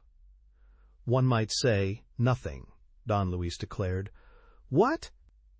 All those facts about Vorsky's past, all those precise details about what he did at Sarek, about his plans and the part played by Elfrida and the poisoning of Maginnock. I learnt all that here, yesterday, said Don Luis. But from whom? We never left one another? Believe me when I say that the ancient druid, when he landed yesterday on the coast of Sarek, knew nothing at all. But the ancient druid lays claim to be at least as great a favorite of the gods as you are, Vorsky, and in fact he at once had the luck to see, on a lonely little beach, our friend Stefan, who himself had had the luck to fall into a pretty deep pool of water and thus to escape the fate which you and your son had prepared for him. Rescue work, conversation. In half an hour the ancient druid had the facts. Forthwith, investigations. He ended by reaching the cells, where he found in yours, Vorsky, a white robe which he needed for his own use, and a scrap of paper with a copy of the prophecy written by yourself. Excellent. The ancient druid knows the enemy's plans. He begins by following the tunnel down which Francois and his mother fled, but is unable to pass because of the subsidence which has been produced. He retraces his steps and comes out on the Black Heath, exploration of the island, meeting with Otto and Conrad. The enemy burns the footbridge. It is 6 o'clock in the evening. Query: how to get to the priory? Stefan suggests by the postern path. The ancient druid returns to the Crystal Stopper. They circumnavigate the island under the direction of Stefan, who knows all the channels. And besides, my dear Vorsky, the Crystal Stopper is a very docile submarine. She can slip in anywhere. The ancient druid had her built to his own designs, and at last they land at the spot where Francois' boat is hanging. Here, meeting with All's Well, who is sleeping under the boat, the ancient druid introduces himself. Immediate display of sympathy. They make a start. But, halfway up the ascent, All's Well branches off. At this place the cliff is, so to speak, patched with movable blocks of stone. In the middle of these stones is an opening made by Maginnock, as the ancient druid discovered later. in order to enter the hall of sacrifices and the mortuary crypts. Thus the ancient druid finds himself in the thick of the plot, master above ground and below. Only it is 8 o'clock in the evening. As regards Francois, there is no immediate anxiety. The prophecy says Abel kills Cain, but Véronique d'Ergemont was to perish one night of June. Had she undergone the horrible martyrdom? Was it too late to rescue her? Don Luis turned to Stéphane. You remember, Stéphane, the agony through which you and the ancient druid passed, and your relief at discovering the tree prepared with the inscription Vidache. The tree has no victim on it yet. Véronique will be saved, and in fact we hear a sound of voices coming from the priory. It is the grim procession. It slowly climbs the grassy slope amid the thickening darkness. The lantern is waved. A halt is called.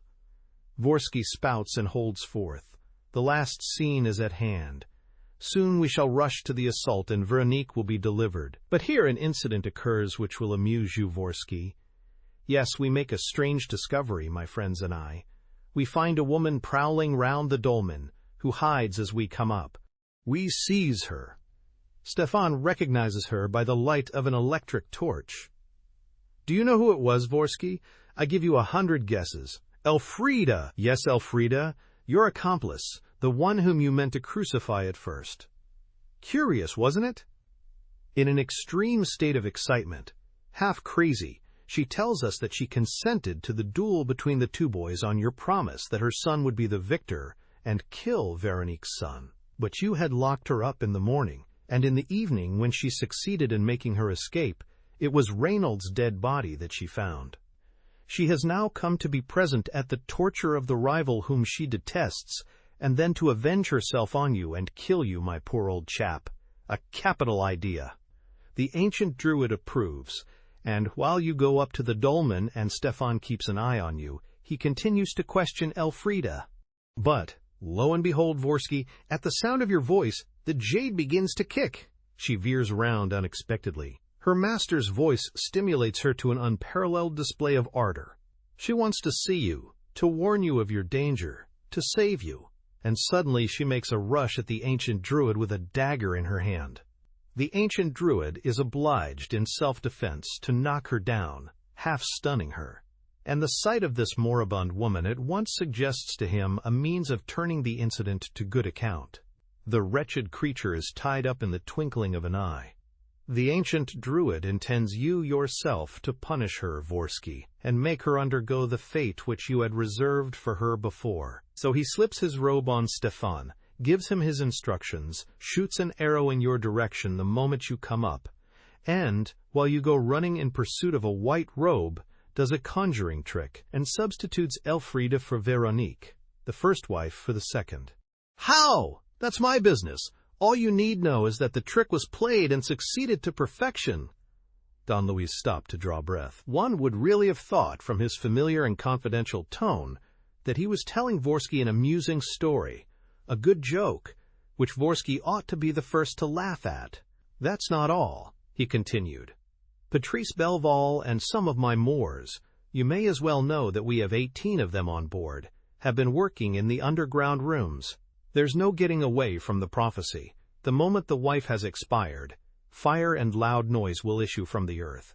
In secrecy where the great treasure lies. Of course, Brother Thomas never knew where the great treasure lay, nor did anyone else. But the ancient druid has guessed, and he wants Vorsky to receive his signal and to drop ready roasted into his mouth. For this he needs an outlet issuing near the ferry's dolmen. Captain Belval looks for one and finds it. They clear an old stairway. They clear the inside of the dead tree. They take from the submarine some dynamite cartridges and signal rockets and place them in position.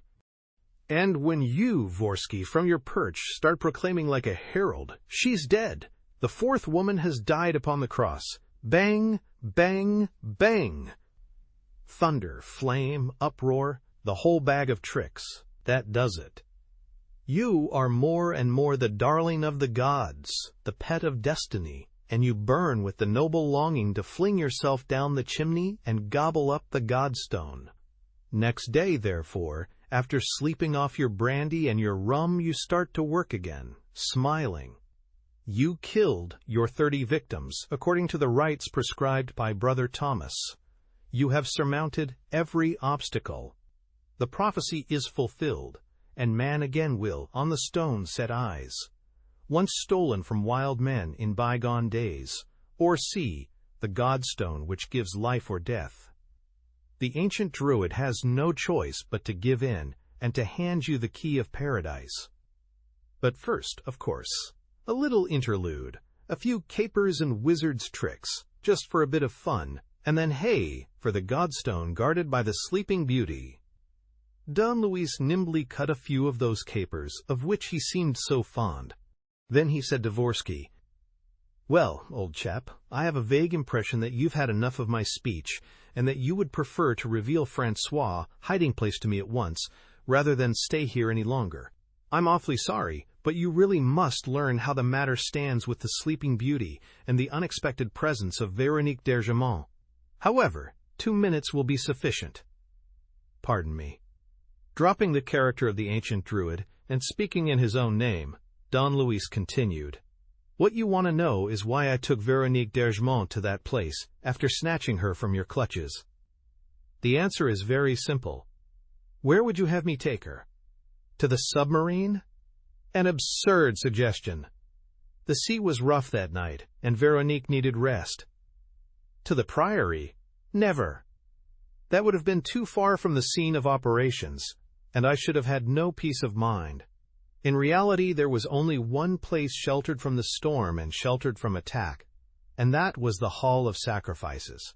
That was why I took her there and why she was sleeping there, quietly, under the influence of a strong narcotic when you saw her.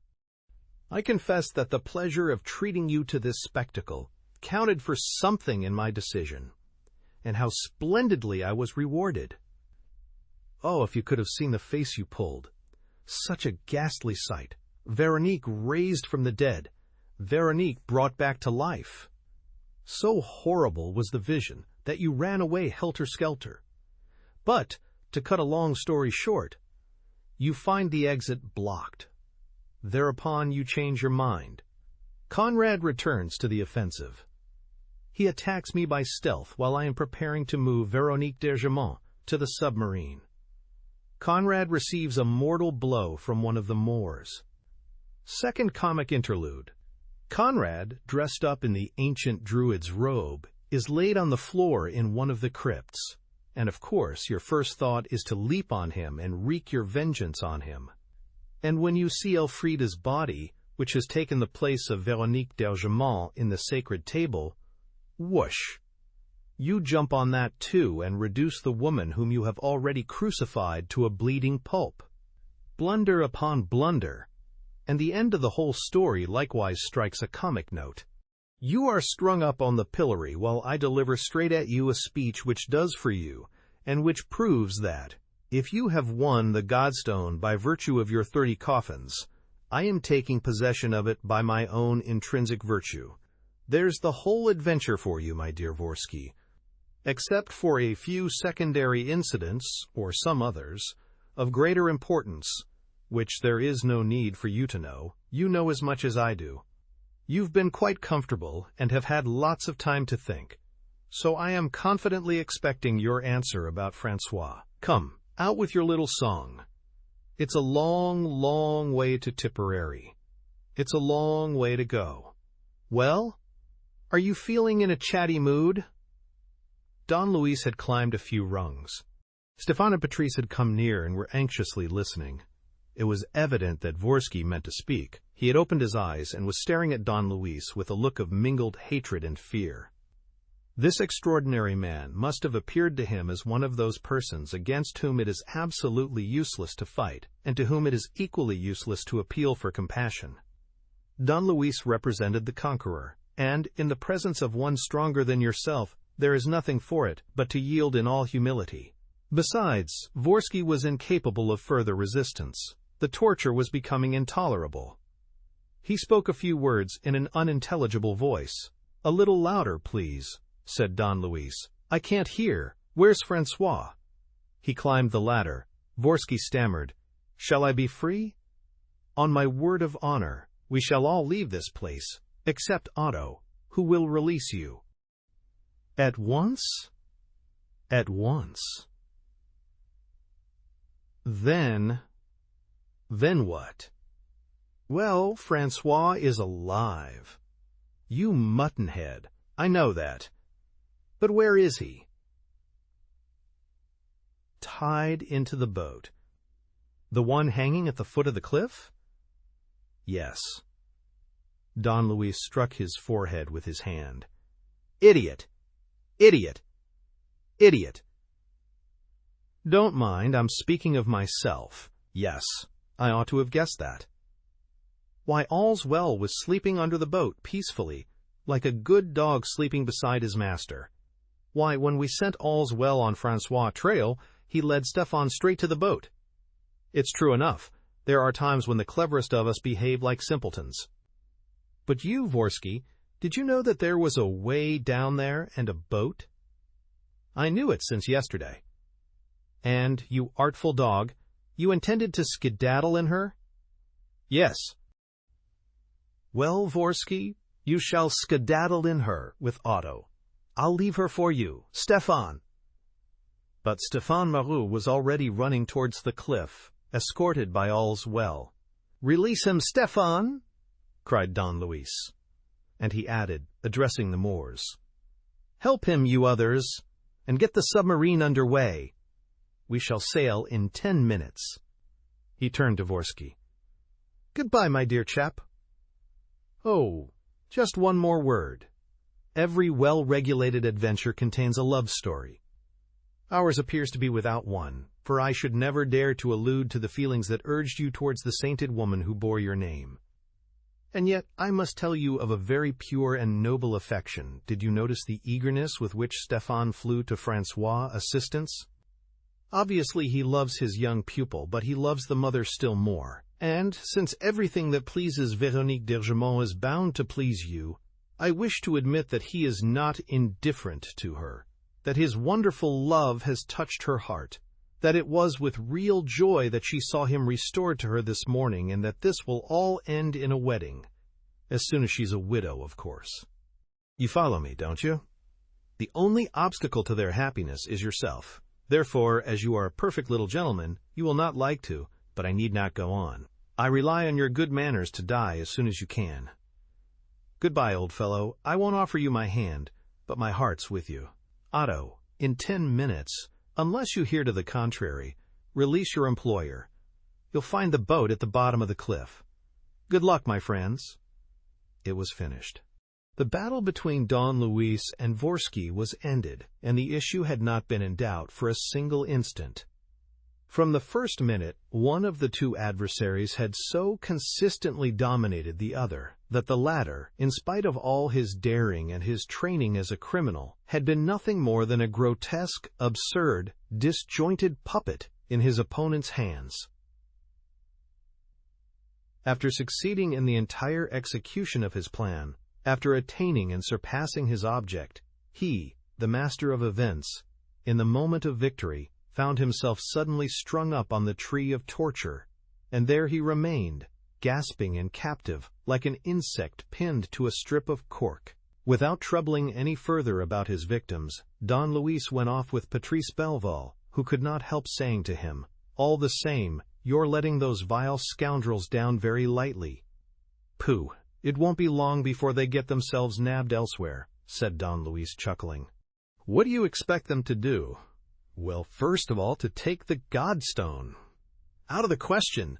It would need 20 men to do that, with the scaffolding and machinery. I myself am giving up the idea for the present. I shall come back after the war." "But look here, Don Luis, what is this miraculous stone?" "Ah, now you're asking something," said Don Luis, without making further reply. They set out, and Don Luis, rubbing his hands, said, "I worked the thing well.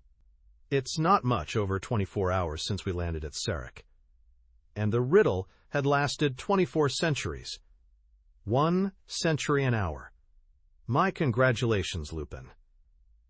I should be glad to offer you mine, Don Luis, said Patrice Belval, but they are not worth as much as those of an expert like yourself. When they reached the sands of the little beach, Francois' boat had already been lowered and was empty. Farther away, on the right, the crystal stopper was floating on the calm sea. Francois came running up to them, stopped a few yards from Don Luis, and looked at him with wide-open eyes. "I say," he murmured, "then it's you? It's you I was expecting?" "Faith," said Don Luis, laughing, "I don't know if you were expecting me, but I'm sure it's me. You, Don Luis Pereira, that is to say—" "Hush, no other names. Pereira's enough for me. Besides, we won't talk about me if you don't mind. I was just a chance, a gentleman who happened to drop in at the right moment. Whereas you, by Jove, youngster, but you've done jolly well. So you spent the night in the boat?" "Yes, under the tarpaulin, lashed to the bottom and tightly gagged." "Uncomfortable?" "Not at all. I hadn't been there 10 minutes when All's Well appeared. So, but the man, the scoundrel, what had he threatened to do to you?" "Nothing. After the duel, while the others were attending to my opponent, he brought me down here, pretending that he was going to take me to Mother and put us both on board the boat. Then, when we got to the boat, he laid hold of me without a word. Do you know the man? Do you know his name?" "I know nothing about him. All I can say is that he was persecuting us, Mother and me, for reasons which I shall explain to you, Francois. In any case, you have nothing to fear from him now." "Oh, but you haven't killed him." "No, but I have put it out of his power to do any more harm. This will all be explained to you, but I think that, for the moment, the most urgent thing is that we should go to your mother. Stefan told me that she was resting over there, in the submarine, and that you had saved her too. Does she expect me?" "Yes. We had a talk last night, she and I promised to find you. I felt that she trusted me. All the same, Stefan, you had better go ahead and prepare her." The crystal stopper lay at the end of a reef of rocks which formed a sort of natural jetty.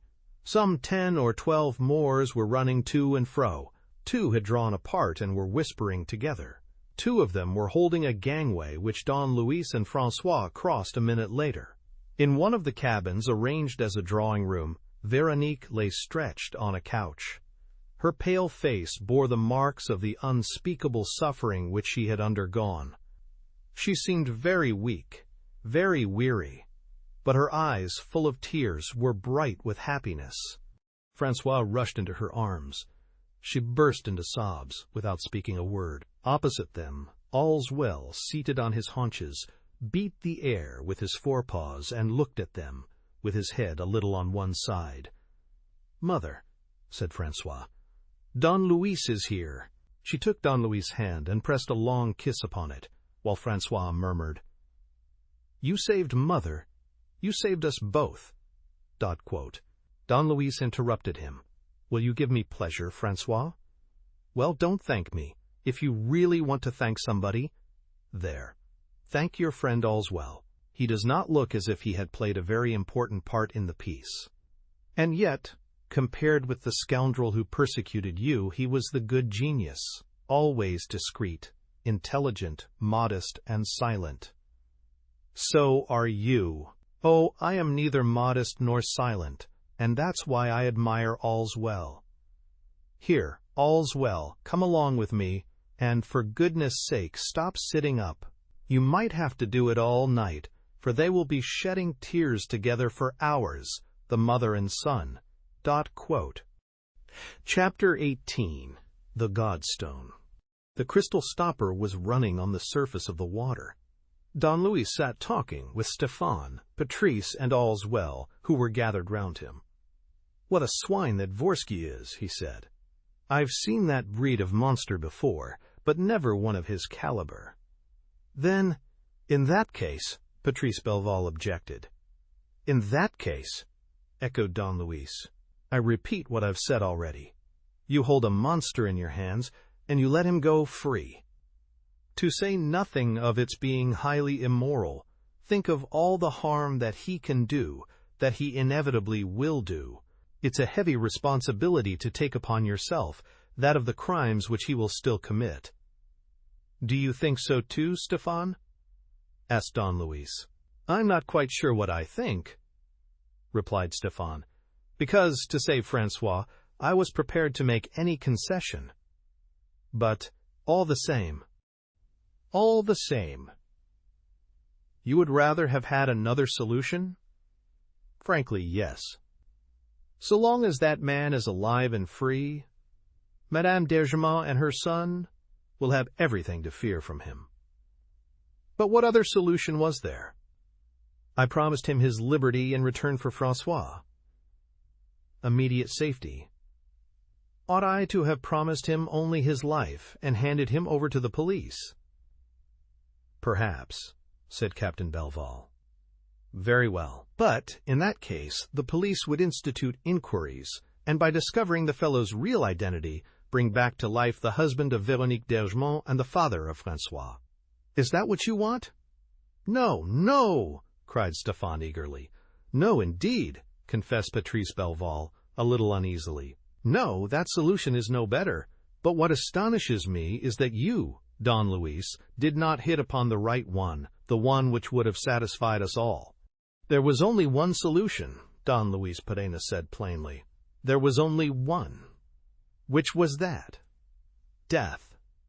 There was a pause. Then Don Luis resumed. "My friends, I did not form you into a court simply as a joke. And you must not think that your parts as judges are played because the trial seems to you to be over. It is still going on, and the court has not risen. That is why I want you to answer me honestly. Do you consider that Vorsky deserves to die?" "Yes," declared Patrice, and Stefan approved. "Yes, beyond a doubt." "My friends," Don Luis continued, "your verdict is not sufficiently solemn. I beseech you to utter it formally and conscientiously, as though you were in the presence of the culprit. I ask you once more, what penalty did Vorsky deserve?" They raised their hands and, one after the other, answered, "Death." Don Luis whistled. One of the Moors ran up. "2 pairs of binoculars, Haji." The man brought the glasses, and Don Luis handed them to Stefan and Patrice. "We are only a mile from Sarek," he said. "Look towards the point. The boat should have started." "Yes," said Patrice presently. "Do you see her, Stefan?" "Yes, only what?" "There's only one passenger." "Yes," said Patrice, "only one passenger." They put down their binoculars, and one of them said, "Only one has got away. Vorsky, evidently. He must have killed Otto, his accomplice." "Unless Otto, his accomplice, has killed him," chuckled Don Luis. "What makes you say that?" "Why, remember the prophecy made to Vorsky in his youth. Your wife will die on the cross and you will be killed by a friend. I doubt if a prediction is enough." "I have other proofs, though." "What proofs?" "They, my friends, form part of the last problem we shall have to elucidate together. For instance, what is your idea of the manner in which I substituted Elfrida Vorsky for Madame d'Argemont?" Stefan shook his head. "I confess that I never understood. And yet it's so simple when a gentleman in a drawing-room, in a white tie and a tailcoat, performs conjuring tricks or guesses your thoughts. You say to yourself, don't you, that there must be some artifice beneath it all, the assistance of a confederate? Well, you need seek no farther where I'm concerned." "What, you had a confederate?" "Yes, certainly. But who was he?" "Otto! Otto! But you never left us. You never spoke to him, surely." "How could I have succeeded without his help?" In reality, I had 2 confederates in this business, Elfrida and Otto, both of whom betrayed Vorsky, either out of revenge or out of greed. While you, Stefan, were luring Vorsky past the ferry's dolmen, I accosted Otto. We soon struck a bargain at the cost of a few banknotes, and in return for a promise that he would come out of the adventure safe and sound. Moreover, I informed him that Dvorsky had pouched the sisters Archenya's 50,000 francs. "How did you know that?" asked Stefan. "Through my confederate number one, through Elfrida, whom I continued to question in a whisper while you were looking out for Dvorsky's coming, and who also, in a few brief words, told me what she knew of Dvorsky's past. When all is said, you only saw Otto that once. 2 hours later, after Elfrida's death and after the fireworks in the Hollow Oak, we had a second interview, under the fairies' dolmen. Dvorsky was asleep, stupefied with drink, and Otto was mounting guard. You can imagine that I seized the opportunity to obtain particulars of the business, and to complete my information about Dvorsky with the details which Otto for 2 years had been secretly collecting about a chief whom he detested. Then he unloaded Dvorsky's and Conrad's revolvers, or rather he removed the bullets, while leaving the cartridges. Then he handed me Dvorsky's watch and notebook, as well as an empty locket and a photograph of Dvorsky's mother, which Otto had stolen from him some months before, things which helped me next day to play the wizard with the aforesaid Dvorsky in the crypt where he found me. That is how Otto and I collaborated."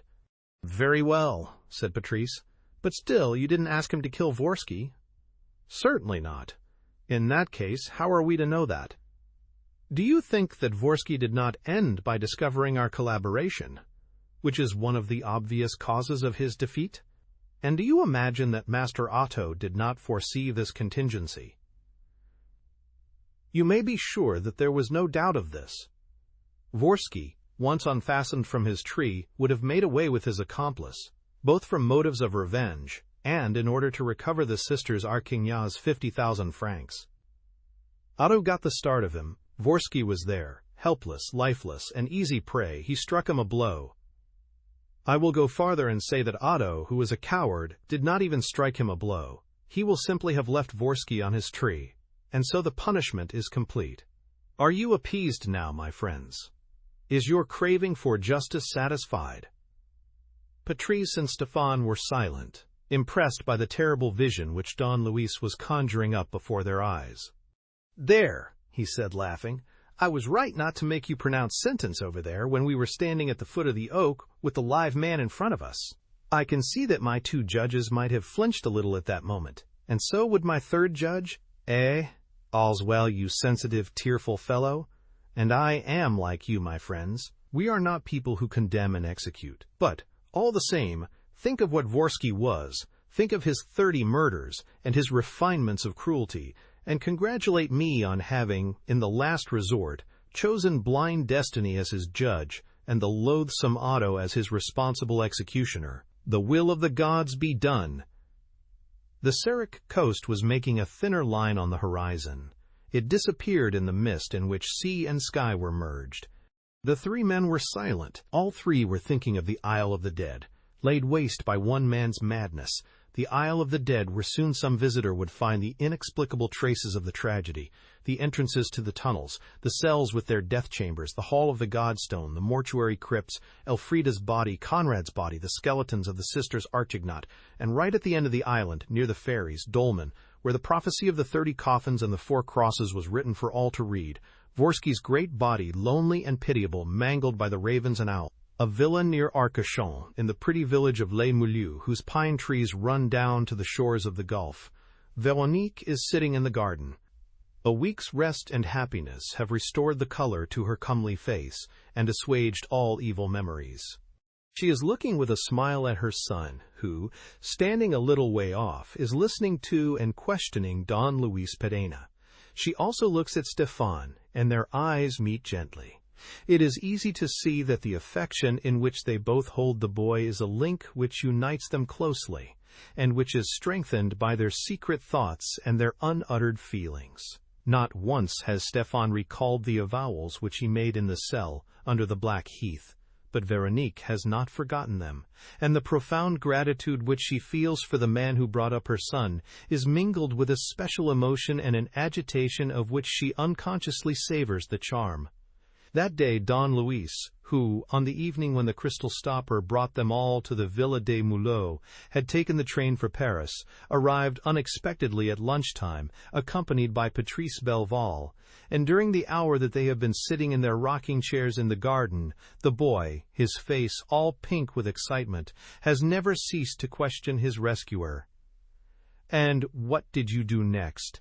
But how did you know, and what put you on the track of that?" "My darling," says Veronique, "aren't you afraid of boring Don Luis?" "No, madame," replies Don Luis, rising, going up to Veronique and speaking in such a way that the boy cannot hear. "No, Francois is not boring me, and in fact I like answering his questions. But I confess that he perplexes me a little, and that I am afraid of saying something awkward. Tell me, how much exactly does he know of the whole story?" "As much as I know myself, except Vorsky's name, of course." "But does he know the part which Vorsky played?" "Yes, but with certain differences. He thinks that Vorsky is an escaped prisoner who picked up the legend of Sarek and, in order to get hold of the Godstone, proceeded to carry out the prophecy touching it. I have kept some of the lines of the prophecy from Francois, and the part played by Elfrida, her hatred for you, the threats she made you. Madwoman's talk, I told Francois, of which I myself did not understand the meaning." Don Luis smiled. "The explanation is a little arbitrary, and I have a notion that Francois quite well understands that certain parts of the tragedy remain and must remain obscure to him. The great thing, don't you think, is that he should not know that Vorsky was his father. He does not know, and he never will. And then, and this is what I was coming to, what name will he bear himself? What do you mean? Whose son will he believe himself to be? For you know as well as I do that the legal reality is this, that Francois Vorsky died 15 years ago, drowned in a shipwreck, and his grandfather with him. And Vorsky died last year, stabbed by a fellow prisoner. Neither of them is alive in the eyes of the law, so—" Veronique nodded her head and smiled. "So I don't know. The position seems to me, as you say, incapable of explanation. But everything will come out all right." "Why?" "Because you're here to do it." It was his turn to smile. "I can no longer take credit for the actions which I perform or the steps which I take. Everything is arranging itself a priori. Then why worry? Am I not right to?" "Yes," he said gravely. "The woman who has suffered all that you have must not be subjected to the least additional annoyance. And nothing shall happen to her after this, I swear. So what I suggest to you is this. Long ago you married against your father's wish a very distant cousin, who died after leaving you a son, Francois. This son your father, to be revenged upon you, kidnapped and brought to Sarek. At your father's death, the name of d'Ergemont became extinct, and there is nothing to recall the events of your marriage. But my name remains. Legally, in the official records, I am Veronique d'Ergemont. Your maiden name disappears under your married name." "You mean under that of Vorsky?" "No, because you did not marry that fellow Vorsky, but one of your cousins called—" "Called what?" "Jean Maru. Here is a stamped certificate of your marriage to Jean Maru, a marriage mentioned in your official records, as this other document shows." Veronique looked at Don Luis in amazement. "But why? Why that name? Why?" "So that your son may be neither d'Ergemont, which would have recalled past events, nor Vorsky, which would have recalled the name of a traitor. Here is his birth certificate, as Francois Maru," she repeated, all blushing and confused. "But why did you choose just that name?" "It seemed easy for Francois. It's the name of Stéphane, with whom Francois will go on living for some time. We can say that Stéphane was a relation of your husband's, and this will explain the intimacy generally. That is my plan. It presents, believe me, no possible danger. When one is confronted by an inexplicable and painful position like yours, one must needs employ special means and resort to drastic, and I admit, very illegal measures. I did so without scruple, because I have the good fortune to dispose of resources which are not within everybody's reach. Do you approve of what I have done?" Veronique bent her head. "Yes," she said, "yes." He half rose from his seat. "Besides," he added, "if there should be any drawbacks, the future will no doubt take upon itself the burden of removing them. It would be enough. For instance, there is no indiscretion, is there, in alluding to the feelings for Francois' mother? It would be enough if, one day or another, for reasons of common sense or reasons of gratitude, Francois' mother were moved to accept the homage of those feelings.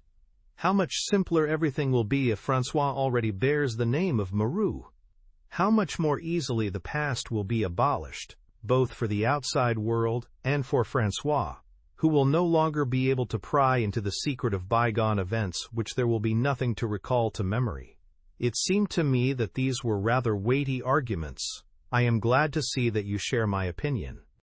Don Luis bowed to Veronique and, without insisting any further, without appearing to notice her confusion, turned to Francois and explained, "I'm at your orders now, young man, and, since you don't want to leave anything unexplained, let's go back to the Godstone and the scoundrel who coveted its possession." "Yes, the scoundrel," repeated Don Luis, seeing no reason not to speak of Vorsky with absolute frankness, "and the most terrible scoundrel that I have ever met with, because he believed in his mission. In short, a sick-brained man, a lunatic." "Well, first of all," Francois observed, "what I don't understand is that you waited all night to capture him, when he and his accomplices were sleeping under the ferry's dolmen." "Well done, youngster," said Don Luis, laughing.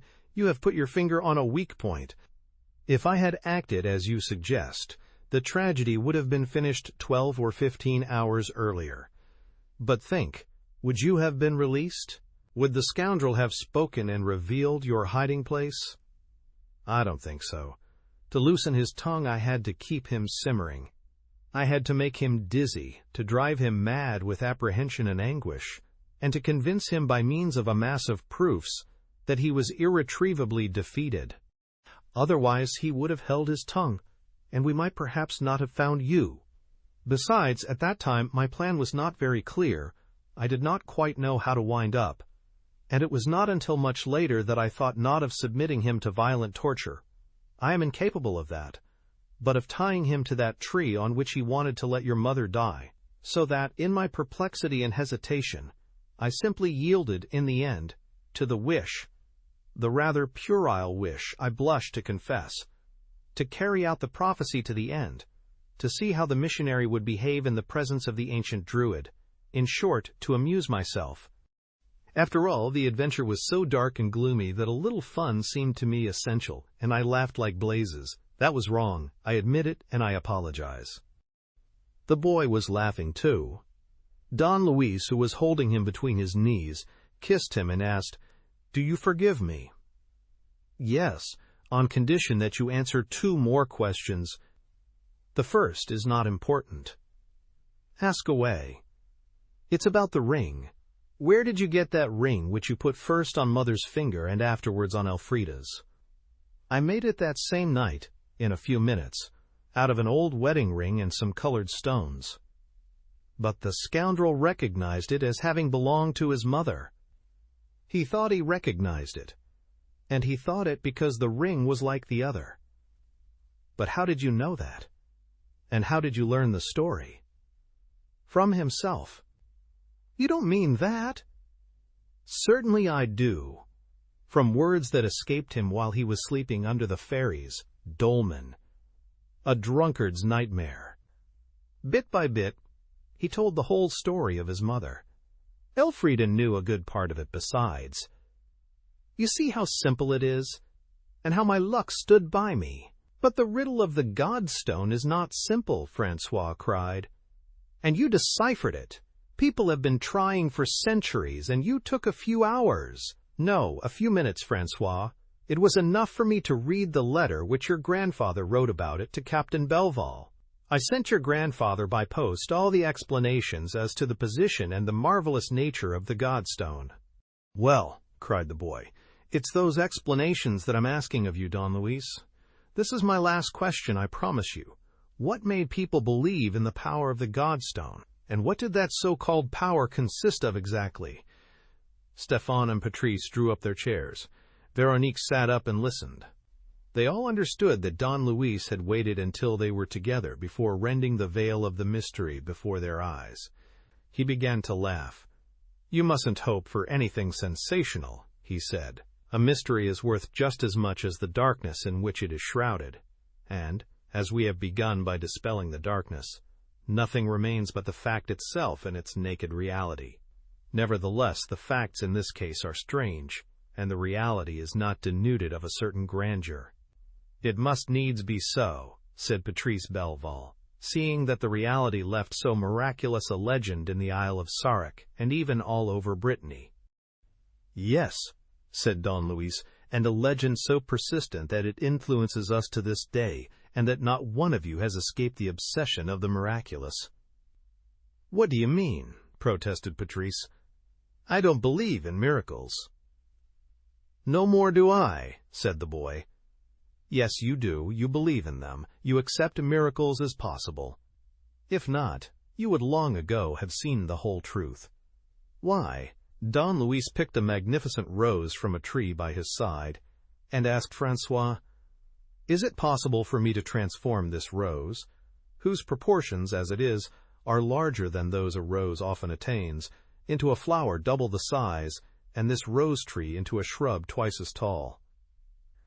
"Certainly not," said Francois. "Then why did you all admit that Maguenoc could achieve that result, merely by digging up earth in certain parts of the island, at certain fixed hours? That was a miracle, and you accepted it without hesitation, unconsciously."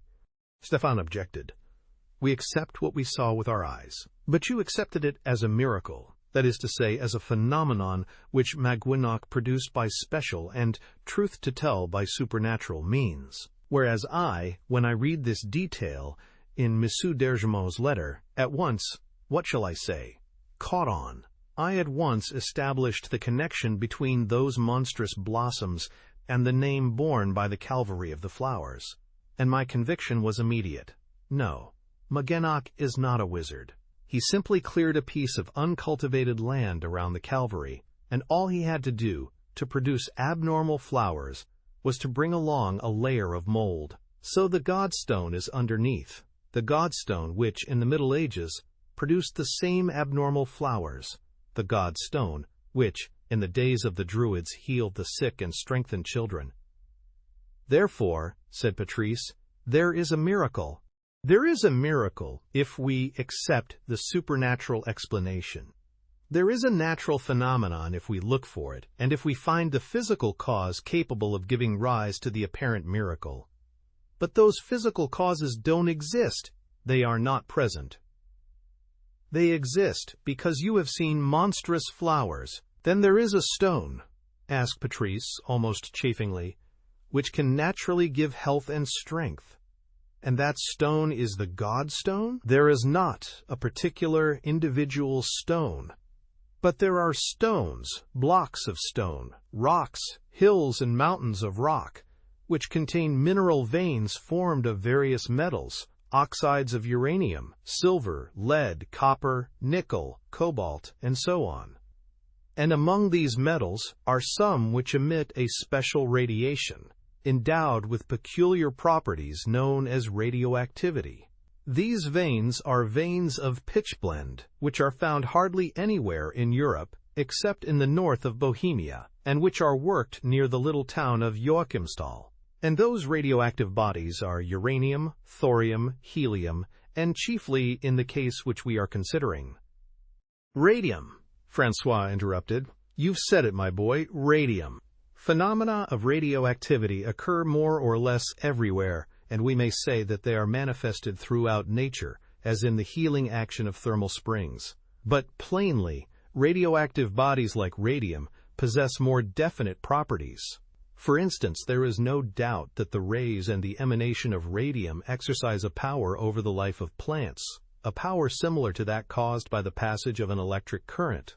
In both cases, the stimulation of the nutritive centers makes the elements required by the plant more easy to assimilate and promotes its growth. In the same way, there is no doubt that the radium rays are capable of exercising a physiological action on living tissues by producing more or less profound modifications, destroying certain cells, and contributing to develop other cells and even to control their evolution. Radiotherapy claims to have healed or improved numerous cases of rheumatism of the joints, nervous troubles, ulceration, eczema, tumors, and adhesive cicatrices. In short, radium is a really effective therapeutic agent. "So," said Stefan, "you regard the Godstone." "I regard the Godstone as a block of rudiferous pitchblende, originating from the Joachimsthal lodes. I have long known the Bohemian legend which speaks of a miraculous stone that was once removed from the side of a hill, and when I was traveling in Bohemia, I saw the hole left by the stone. It corresponds pretty accurately with the dimensions of the Godstone. But," quote, Stefan objected, "radium is contained in rocks only in the form of infinitesimal particles. Remember that, after a mass of 1,400 tons of rock have been duly mined and washed and treated, there remains at the end of it all only a filtrate of some 15 grains of radium. And you attribute a miraculous power to the Godstone, which weighs 2 tons at most. But it evidently contains radium in appreciable quantities. Nature has not pledged herself to be always niggardly and invariably to dilute the radium. She was pleased to accumulate in the Godstone a generous supply which enabled it to produce the apparently extraordinary phenomena which we know of, not forgetting that we have to allow for popular exaggeration." Stefan seemed to be yielding to conviction. Nevertheless, he said, "One last point. Apart from the Godstone, there was the little chip of stone which Magwenic found in the leaden scepter, the prolonged touch of which burnt his hand. According to you, this was a particle of radium?" "Undoubtedly. And it is this, perhaps, that most clearly reveals the presence and the power of radium in all this adventure. When Henri Becquerel, the great physicist, kept a tube containing a salt of radium in his waistcoat pocket, his skin became covered in a few days with suppurating ulcers. Curie repeated the experiment, with the same result. Maginoc's case was more serious, because he held the particle of radium in his hand. A wound formed which had a cancerous appearance. Scared by all that he knew, and all that he himself had said about the miraculous stone which burns like hellfire and gives life or death, he chopped off his hand." "Very well," said Stefan, "but where did that particle of pure radium come from?" "It can't have been a chip of the Godstone, because, once again, however rich a mineral may be, radium is incorporated in it, not in isolated grains, but in a soluble form, which has to be dissolved and afterwards collected, by a series of mechanical operations, into a solution rich enough to enable successive crystallizations and concentrations to isolate the active product which the solution contains.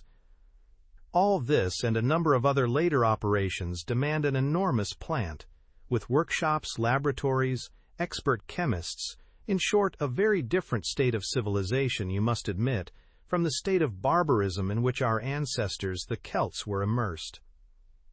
Don Luis smiled and tapped the young man on the shoulder. "Here, here, Stefan. I am glad to see that Francois, friend and tutor, has a far-seeing and logical mind. The objection is perfectly valid and suggested itself to me at once. I might reply by putting forward some quite legitimate theory. I might presume a natural means of isolating radium, and imagine that, in a geological fault occurring in the granite, at the bottom of a big pocket containing rudiferous ore, a fissure has opened through which the waters of the river slowly trickle, carrying with them infinitesimal quantities of radium. That the waters so charged flow for a long time in a narrow channel, combine again, become concentrated, and, after centuries upon centuries, filter through in little drops which evaporate. But is there any need to seek so far, and to have recourse to hypotheses? Cannot we rely on the unaided genius and the inexhaustible resources of nature? Does it call for a more wonderful effort on her part to evolve by her own methods a particle of pure radium than to make a cherry ripen, or to make this rose bloom, or to give life to our delightful all's well? What do you say, young Francois? Do we agree?" "We always agree," replied the boy. "So you don't unduly regret the miracle of the Godstone?" "Why, the miracle still exists!" "You're right, Francois. It still exists, and 100 times more beautiful and dazzling than before. Science does not kill miracles. It purifies them and ennobles them. What was that crafty, capricious, wicked, incomprehensible little power attached to the tip of a magic wand and acting at random, according to the ignorant fancy of a barbarian chief or druid? What was it, I ask you, beside the beneficent, logical, reliable, and quite as miraculous power which we behold today in a pinch of radium? Don Luis suddenly interrupted himself and began to laugh. Come, come, I'm allowing myself to be carried away and singing an ode to science. Forgive me, madame, he added, rising and going up to Veronique, and tell me that I have not bored you too much with my explanations. I haven't, have I? Not too much? Besides, it's finished. Or nearly finished. There is only one more point to make clear, one decision to take. He sat down beside her. It's this. Now that we have won the Godstone, in other words, an actual treasure, what are we going to do with it? Veronique spoke with a heartfelt impulse. Oh, as to that, don't let us speak of it. I don't want anything that may come from Sarek, or anything that's found in the Priory. We will work. Still, the Priory belongs to you. No, Veronique d'Ergemont no longer exists, and the Priory no longer belongs to anyone. Let it all be put up to auction. I don't want anything of that accursed past. And how will you live? As I used to by my work. I am sure that Francois approves, don't you, darling? And with an instinctive movement, turning to Stéphane, as though he had a certain right to give his opinion, she added, You too approve, don't you, dear Stéphane? Entirely, he said. She at once went on. Besides, though I don't doubt my father's feelings of affection, I have no proof of his wishes towards me. I have the proofs, said Don Luis. How? Patrice and I went back to Sarek. In a writing desk in Maguinac's room, in a secret drawer, we found a sealed but unaddressed envelope and opened it. It contained a bond worth 10,000 francs a year and a sheet of paper which read as follows. After my death, Maguinac will hand this bond to Stéphane Marou, to whom I confide the charge of my grandson Francois. When Francois is 18 years of age, the bond will be his to do what he likes with. I hope and trust, however, that he will seek his mother and find her, and that she will pray for my soul. I bless them both. Here is the bond, said Don Luis, and here is the letter. It is dated April of this year. Veronique was astounded. She looked at Don Luis, and the thought occurred to her that all this was perhaps merely a story invented by that strange man to place her and her son beyond the reach of want. It was a passing thought. When all was considered, it was a natural consequence. Everything said, Monsieur d'Ergemont's action was very reasonable, and foreseeing the difficulties that would crop up after his death, it was only right that he should think of his grandson. She murmured, I have not the right to refuse. You have so much the less right, said Don Luis, in that the transaction excludes you altogether. Your father's wishes affect Francois and Stéphane directly. So we are agreed. There remains the Godstone, and I repeat my question. What are we to do with it? To whom does it belong? To you, said Veronique definitely. To me? Yes, to you. You discovered it, and you have given it a real signification. I must remind you, said Don Luis, that this block of stone possesses, beyond a doubt, an incalculable value. However great the miracles wrought by nature may be, it is only through a wonderful concourse of circumstances that she was able to perform the miracle of collecting so much precious matter in so small a volume. There are treasures and treasures there. So much the better, said Veronique. You will be able to make a better use of them than anyone else. Don Luis thought for a moment and added, You are quite right, and I confess that I prepared for this climax. First, because my right to the Godstone seemed to me to be proved by adequate titles of ownership, and next, because I have need of that block of stone. Yes, upon my word, the tombstone of the kings of Bohemia has not exhausted its magic power. There are plenty of nations left on whom that power might produce as great an effect as on our ancestors the Gauls, and as it happens, I am tackling a formidable undertaking in which an assistance of this kind will be invaluable to me.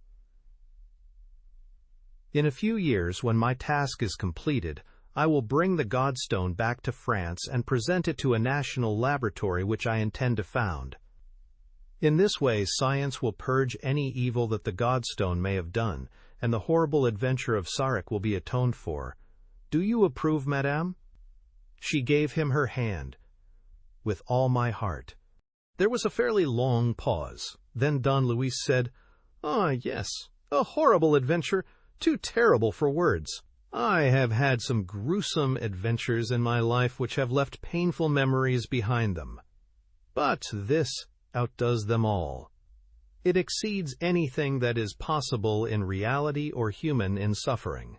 It was so excessively logical as to become illogical, and this because it was the act of a madman, and also because it came to pass at a season of madness and bewilderment.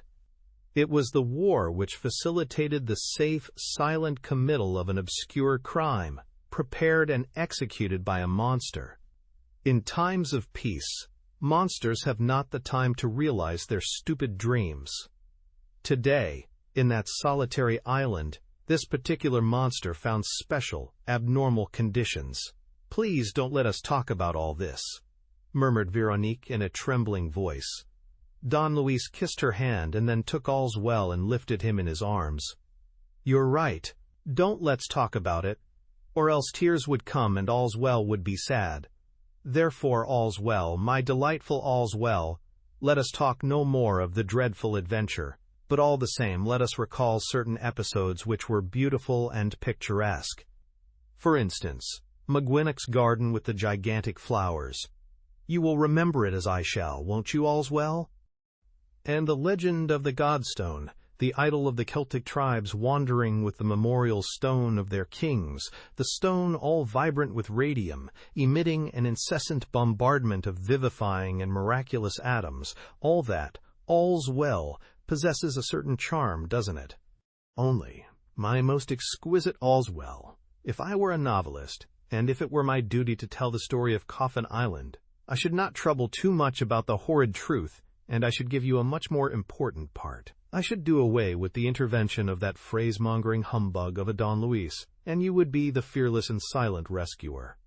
You would fight the abominable monster, you would thwart his machinations, and, in the end, you, with your marvelous instinct, would punish vice and make virtue triumph.